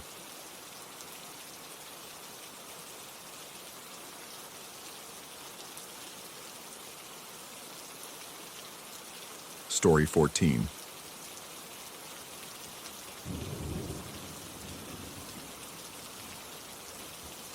The coffee machine's fluorescent glare cut through the pre-dawn darkness, like a scalpel through flesh. My hands trembled slightly as I fumbled with the paper cup. Whether from exhaustion or the 3 energy drinks I'd consumed since Atlanta, I couldn't tell. The rest stop sat like a concrete island in the Georgia wilderness, its parking lot nearly empty except for my sedan and a rust-eaten pickup truck that had been there when I arrived. I should have kept driving. The automatic doors had wheezed shut behind me with a pneumatic sigh, sealing me inside this fluorescent purgatory of vending machines and institutional tile. The place reeked of industrial disinfectant barely masking something else, something organic and wrong, like meat left too long in summer heat. I'd attributed it to the restrooms, tried not to think about it as the coffee machine gurgled and hissed. That's when I saw him. Not inside, outside, pressed against the automatic door's glass sensor panel. The clown mask was cheap latex, the kind you'd find at a dollar store, with exaggerated red lips frozen in a perpetual grin and hollow eye sockets that revealed nothing of what lurked beneath. But it was the suit that made my skin crawl. White fabric that might have been pristine once, now bearing the geography of countless stains. Rust-colored blotches, grass marks, something yellow and viscous near the collar. He didn't try to trigger the sensor, didn't wave his arms or step back to make the door open. He just stood there, mask pressed against the glass, breath fogging the surface in rhythmic clouds. The overhead lights made his presence feel like a photograph. Too still, too deliberate, like something staged for maximum effect. The coffee machine beeped. I grabbed my cup without looking away from the door, the scalding liquid sloshing over my fingers. The pain felt distant, secondary to the primal alarm spreading through my nervous system. Every instinct screamed at me to move, to get out, but getting out meant walking toward him. I chose the long route, circling through the aisles of travel brochures and overpriced snacks, keeping the door in my peripheral vision. He tracked my movement, mask sliding across the glass with a squeaking sound that made my teeth ache. When I finally reached the exit on the far side of the building, I half-jogged to my car, coffee abandoned on a concrete barrier. The parking lot stretched before me, bathed in the sickly amber of sodium lights. My car sat 50 feet away, might as well have been 50 miles. The morning air hung thick and humid, carrying the green smell of kudzu and decay from the surrounding forest. Insects hummed in the darkness beyond the light's reach, their drone mixing with the distant whisper of traffic on I-95. I made it halfway before I saw him again. He stood beside my driver's door, materialized from nowhere like a magic trick gone wrong. In his left hand, he held a balloon animal, a dog, I think, though the red latex had been twisted into something that looked more like roadkill than a pet. He didn't move as I approached, just stood there in that wrinkled suit, one hand on the balloon, the other hanging limp at his side. My keys bit into my palm as I gripped them, considering my options. The pickup truck was too far. Going back inside meant being trapped. I could hear my father's voice in my head, gruff and practical. Don't show fear. They feed on fear. I walked to my car with measured steps, each footfall deliberate on the asphalt. Up close, I could see more details I wished I couldn't. The mask's edges didn't quite meet his neck, revealing a strip of skin so pale it looked blue under the lights. His breathing was wrong, too slow, too deep, like someone practicing meditation or fighting off unconsciousness. Without acknowledging him, I unlocked the car. The electronic chirp felt obscenely loud in the silence. That's when he moved, raising the balloon dog and tapping it against my window. 3 times. Deliberate, methodical. The latex squeaked against the glass, leaving cloudy smears in its wake. Tap, tap, tap. I got in, locked the doors, started the engine. He stepped back just enough to let me reverse, never breaking that hollow-eyed stare. In my rearview mirror, I watched him stand in the empty parking space, balloon dog held high like a torch, until the darkness swallowed him whole. The interstate welcomed me back with the white noise of tires on asphalt. I cranked the air conditioning despite the morning chill, trying to clear the rest stop's stench from my nostrils. The radio offered nothing but static and distant gospel, so I drove in silence, watching the mile markers count up toward South Carolina. 20 miles later, an electronic highway sign blazed its warning in amber dots. Active search in area. Use caution. My hands tightened on the wheel. Police? Manhunt? The message offered no context, just that vague bureaucratic anxiety that could mean anything from an escaped prisoner to a missing hiker. The sun crept above the tree line, painting the interstate in shades of rust and gold. Traffic began to thicken. Commuters heading to Savannah. Long-haul truckers pushing through their last hours of legally allowed drive time. Normal. Safe. The rest stop felt like a fever dream, something my exhausted mind had embellished beyond recognition. Then I saw the balloon. Red latex caught in a pine tree's skeletal fingers, 30 feet from the road. It bobbed in the morning breeze, too bright against the green, impossible to miss. My foot eased off the accelerator involuntarily. Could be coincidence. Had to be. Red balloons were common. Every child's birthday party, every car dealership promotion, another one. This time tied to a mile marker post. Then another wrapped around an exit sign. And another. A trail of red breadcrumbs leading north. Each one perfectly visible from the interstate. Each one impossible to be accidental. My speedometer crept toward 80, then 90. The engine whined in protest, but I couldn't make myself slow down. In the growing daylight, I finally noticed what he'd left on my window. 3 perfect circles where the balloon had touched, cloudy and opaque like cataracts on glass. I tried the windshield washer fluid at the next exit, pulled into a gas station and scrubbed with paper towels and window cleaner. The marks wouldn't budge. They weren't on the surface, but somehow in it. Like the glass itself had been changed at a molecular level. The attendant, a woman with kind eyes and a smoker's rasp, asked if I'd tried acetone. When I explained they'd appeared overnight, she stepped back, crossing herself. "You stop anywhere unusual?" Her voice dropped to barely above a whisper. I mentioned the rest stop. Her face went pale beneath her tan. She told me about the others. Travelers who'd stopped at that same rest area, always in the early morning hours, always alone. They'd report strange encounters, sometimes a clown, sometimes just a figure in white, always with balloons. The lucky ones drove away with nothing but stories. The unlucky ones. She gestured to my window. They get marked. I wanted to laugh, to dismiss it as rural superstition. But the marks stared back at me like dead eyes. She sold me a bottle of acetone, refused my money, told me to try it when I got somewhere safe, somewhere far from Georgia. The balloons followed me through South Carolina. Not constantly, but often enough to make my heart race each time a flash of red appeared in my peripheral vision. They showed up in impossible places, tied to overpasses too high to reach without equipment, floating in perfect formation above rest areas I didn't dare stop at, arranged in patterns that looked almost like letters when viewed from the right angle. I drove straight through to North Carolina, stopping only for gas and paying at the pump. The acetone did nothing to the marks. Neither did steel wool, razor blades, or the industrial-strength solvent a desperate hardware store employee suggested.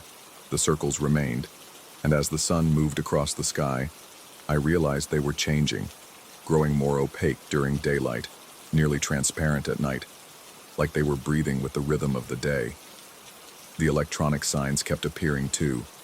Different messages now. Vehicle matching description spotted. Remain vigilant. Report suspicious activity. I checked my phone at a red light, searching for news of whatever manhunt was underway. Nothing. The local news sites mentioned no searches, no warnings, no reason for the signs. That night, I stopped at a motel outside Raleigh, paid cash, parked where my car couldn't be seen from the road. The room smelled of cigarettes and resignation, but it had a deadbolt and a chain.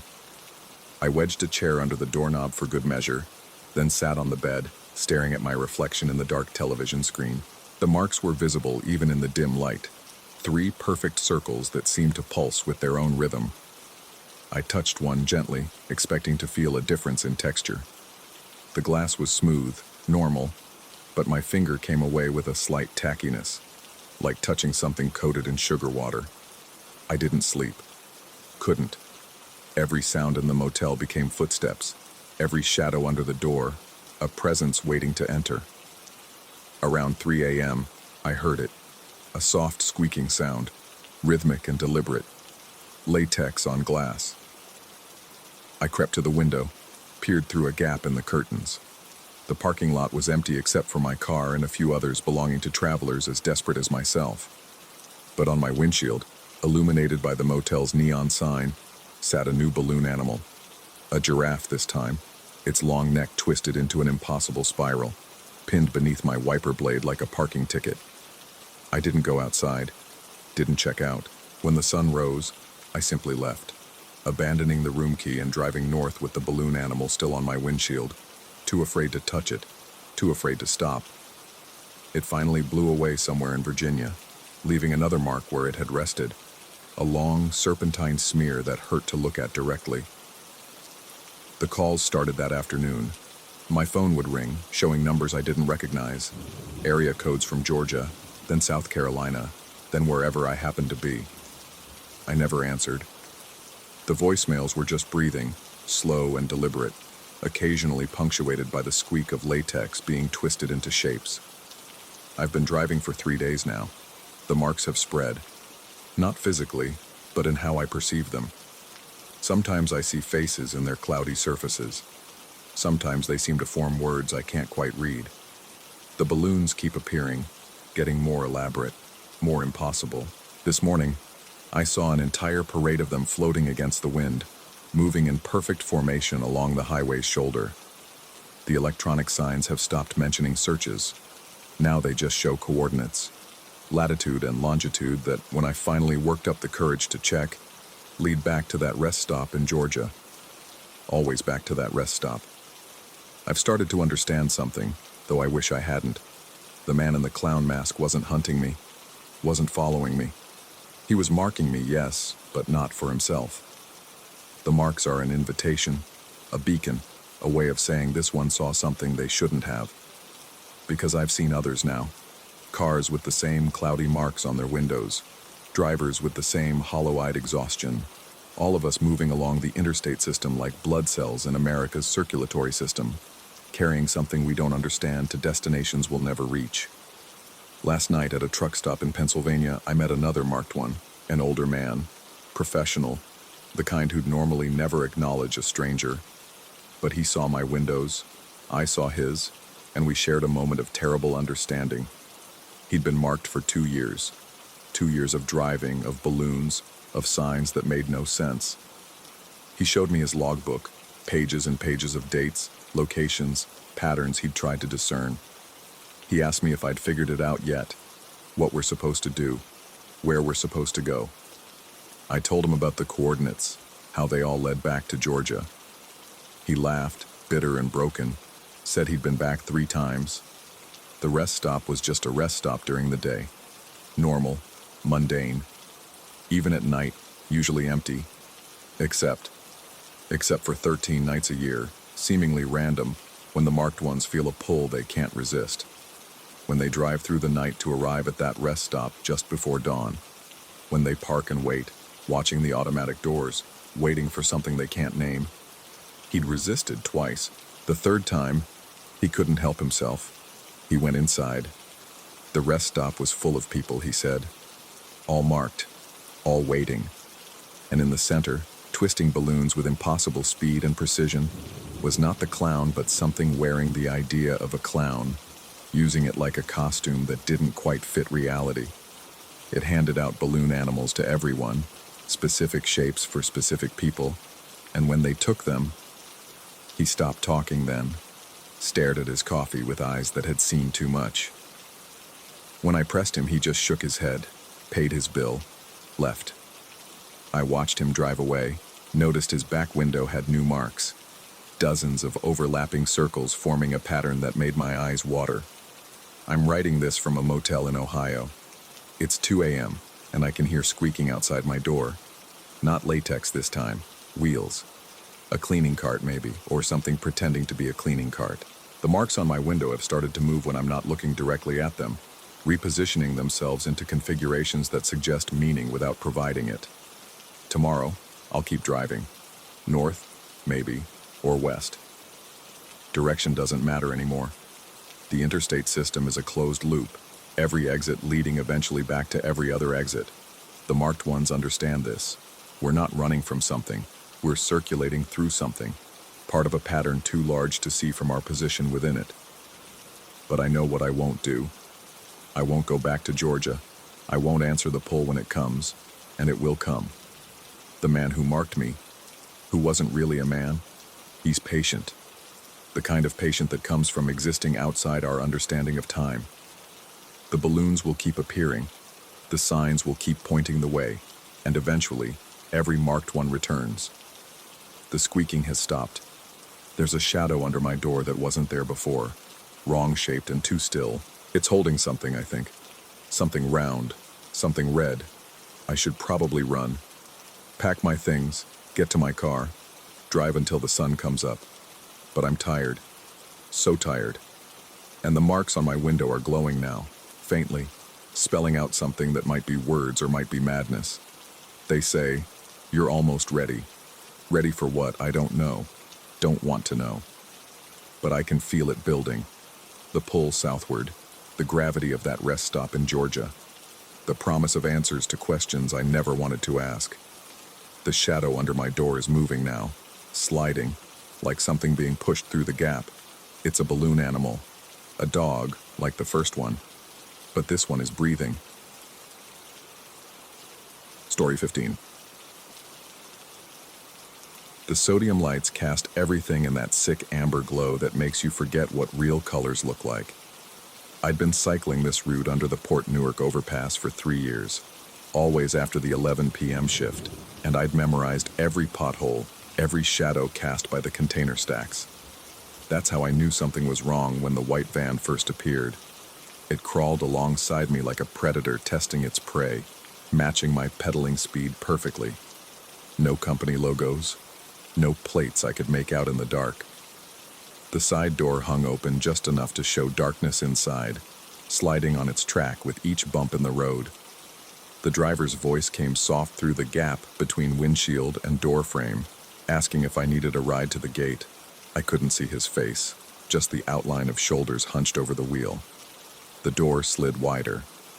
Inside, where passenger seats should have been, I glimpsed what looked like a mechanic's creeper, one of those wheeled platforms you slide under cars with, secured by ratchet straps.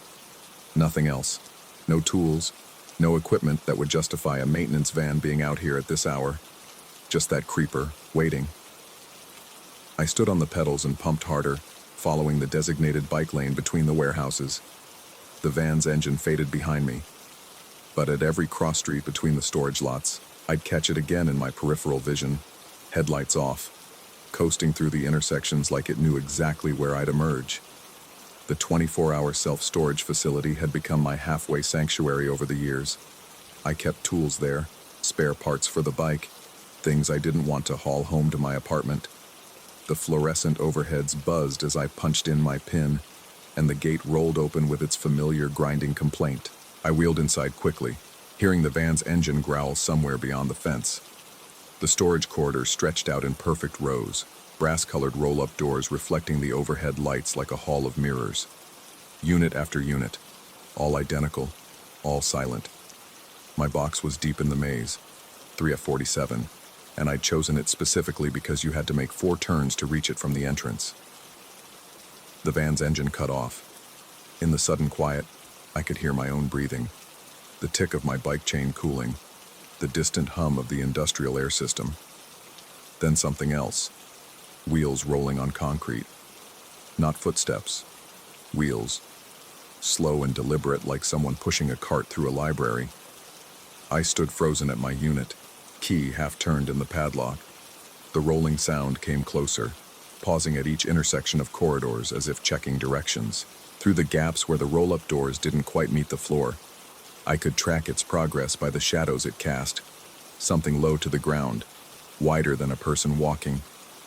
The sound stopped directly outside my unit. Holding my breath, I crouched and peered through the inch-high gap at the bottom of the door. 2 pairs of tennis shoes, pristine white, positioned oddly far apart. Between them, the edge of what looked like that same wheeled platform from the van. The feet weren't walking. They were planted on the creeper while someone else pushed from behind, someone I couldn't see. My phone vibrated in my pocket, the sound impossibly loud in the silence. An AirTag notification. An unknown accessory has been moving with you. With trembling fingers, I ran my hand under the bike seat and found it. A tracker wrapped in electrical tape, stuck there with the kind of precision that suggested practice. I peeled it off, the adhesive making a sound like tearing skin. The feet outside shifted slightly. I had to make a choice. The wheeled platform began moving again, continuing down the corridor with that same deliberate pace. I waited until the sound faded, then carefully opened my unit just enough to slip out. 3 units down was 3F50, which I knew had been vacant for months. I pressed the tracker against its doorframe and ran. The next few days I changed my route, took different streets, left at different times. But the feeling of being watched never left. Every white vehicle made my hands tighten on the handlebars. Every shadow in my peripheral vision could have been that van, waiting. Thursday evening, stepping out of the gym near my apartment, I saw it parked across the street. Same van, or identical to it. The side door was closed this time, but through the windshield, I could make out the silhouette of that creeper, standing upright against the back wall like a stretcher. That's when I noticed the sticker on my bike frame, a yellow inventory tag identical to the ones used at the storage facility, with a barcode and unit number I'd never seen before, 7X13. My facility only went up to level 5. There was no level 7, but I had to check. Had to know. That night, I returned to the storage facility. The security guard barely looked up from his phone as I badged in. I pulled up the facility app, typed in 7X13. The screen flickered, then displayed. Unit not found in current map configuration. Current map configuration. As if there were other configurations, other maps. I started exploring sections of the facility I'd never visited. Past level 5, the numbering system broke down. Units had designations that didn't follow any pattern. 9B, 401, 2Z7, M4 null. The lighting was different here too. Older fluorescents that hummed at a frequency that made my teeth ache. Then I found it. Not 7X13, but something else. A unit with its door partially raised, just 6 inches off the ground. Beneath it, tire marks from a creeper, fresh scratches on the concrete where someone had been sliding in and out. The padlock hung open. Inside, the walls were covered with surveillance photos. Hundreds of them, all taken from low angles as if the photographer had been lying on the ground, or on a wheeled platform. Cyclists, all of them. Different faces, different bikes, but all captured on the same routes around the port. All wearing the same confused, frightened expression I'd probably worn that first night. Each photo had an inventory sticker. Each sticker had a unit number. I found myself in the collection. Multiple shots from different nights, some I remembered, some I didn't. My sticker read 7X13, just like on my bike. But there was another detail that made my stomach turn to ice water. In the corner of each photo, just visible, was a date stamp. My photos were dated 3 weeks into the future. The rolling sound started again, distant but approaching. Multiple sources this time, converging from different corridors. I ran, abandoning my bike, sprinting through the maze of units. Behind me, the rolling grew louder, accompanied now by something else. A sound like breathing, but wrong, like air being forced through tubes. I made it to the exit, burst through the security office. The guard looked up, startled, but his eyes focused on something behind me. His expression didn't change to concern or alarm. He simply nodded, as if confirming something, and returned to his phone. Outside, 3 white vans idled in the parking lot, side doors open, creepers visible inside each one. I walked home. It took 2 hours. Every few blocks, I'd hear wheels rolling on sidewalk behind me, maintaining the same distance no matter how fast or slow I walked. When I finally reached my apartment, I found another inventory sticker on my door. The unit number was different this time, sub 1A. I looked it up on the app. This time it showed a location, not in the storage facility but beneath it, a basement level that shouldn't exist, that wasn't on any architectural plans I could find online. The unit was marked as occupied, in transit. That was a week ago. The vans don't follow me anymore. They don't need to. Every morning I find new inventory stickers on my coffee mug, my bathroom mirror, my work locker. Each one shows a different unit number, and when I check them on the app, they're all marked the same way. Occupied, in transit. Last night, I felt it for the first time. Lying in bed, that sensation of wheels beneath me, rolling slowly through dark corridors. The ceiling of my bedroom seemed lower, the walls closer, like the inside of a storage unit. When I turned on the lights, everything snapped back to normal. But the feeling persists, that I'm not in my apartment anymore, that I'm in transit, stored somewhere between waking and sleeping, between one map configuration and another. This morning I found a new sticker on my skin, right on my forehead, when I looked in the mirror. The unit number keeps changing every time I look away and back. Sub 1A, then 7x13, then sequences of numbers that hurt to read, that seem to extend beyond the edges of the sticker itself. I've stopped checking the app. I know what it will say. The worst part isn't the vans, or the creepers, or even the photos dated in the future. It's the growing certainty that I've been in storage all along, that what I thought was my life is just the dream of something lying on a wheeled platform, being moved through endless corridors by hands I'll never see, to a destination marked only by an inventory sticker that no map will ever show. Sometimes late at night, I can hear other stored things nearby. They sound like people, but their voices come from too low to the ground, and when they move, it's always on wheels. We're all in transit, all occupied, all waiting to arrive at units that exist outside of current map configurations. I still go to work, still ride my bike. But now I know these are just the movements allowed within my storage space, the small freedoms granted to items in long-term inventory. The white vans are gone because they've completed their delivery. I am the delivery. And somewhere, in a unit that doesn't exist on any map you could access, someone is checking my inventory sticker, confirming I'm exactly where I'm supposed to be, stored, cataloged, and rolling through the dark on wheels that never stop turning.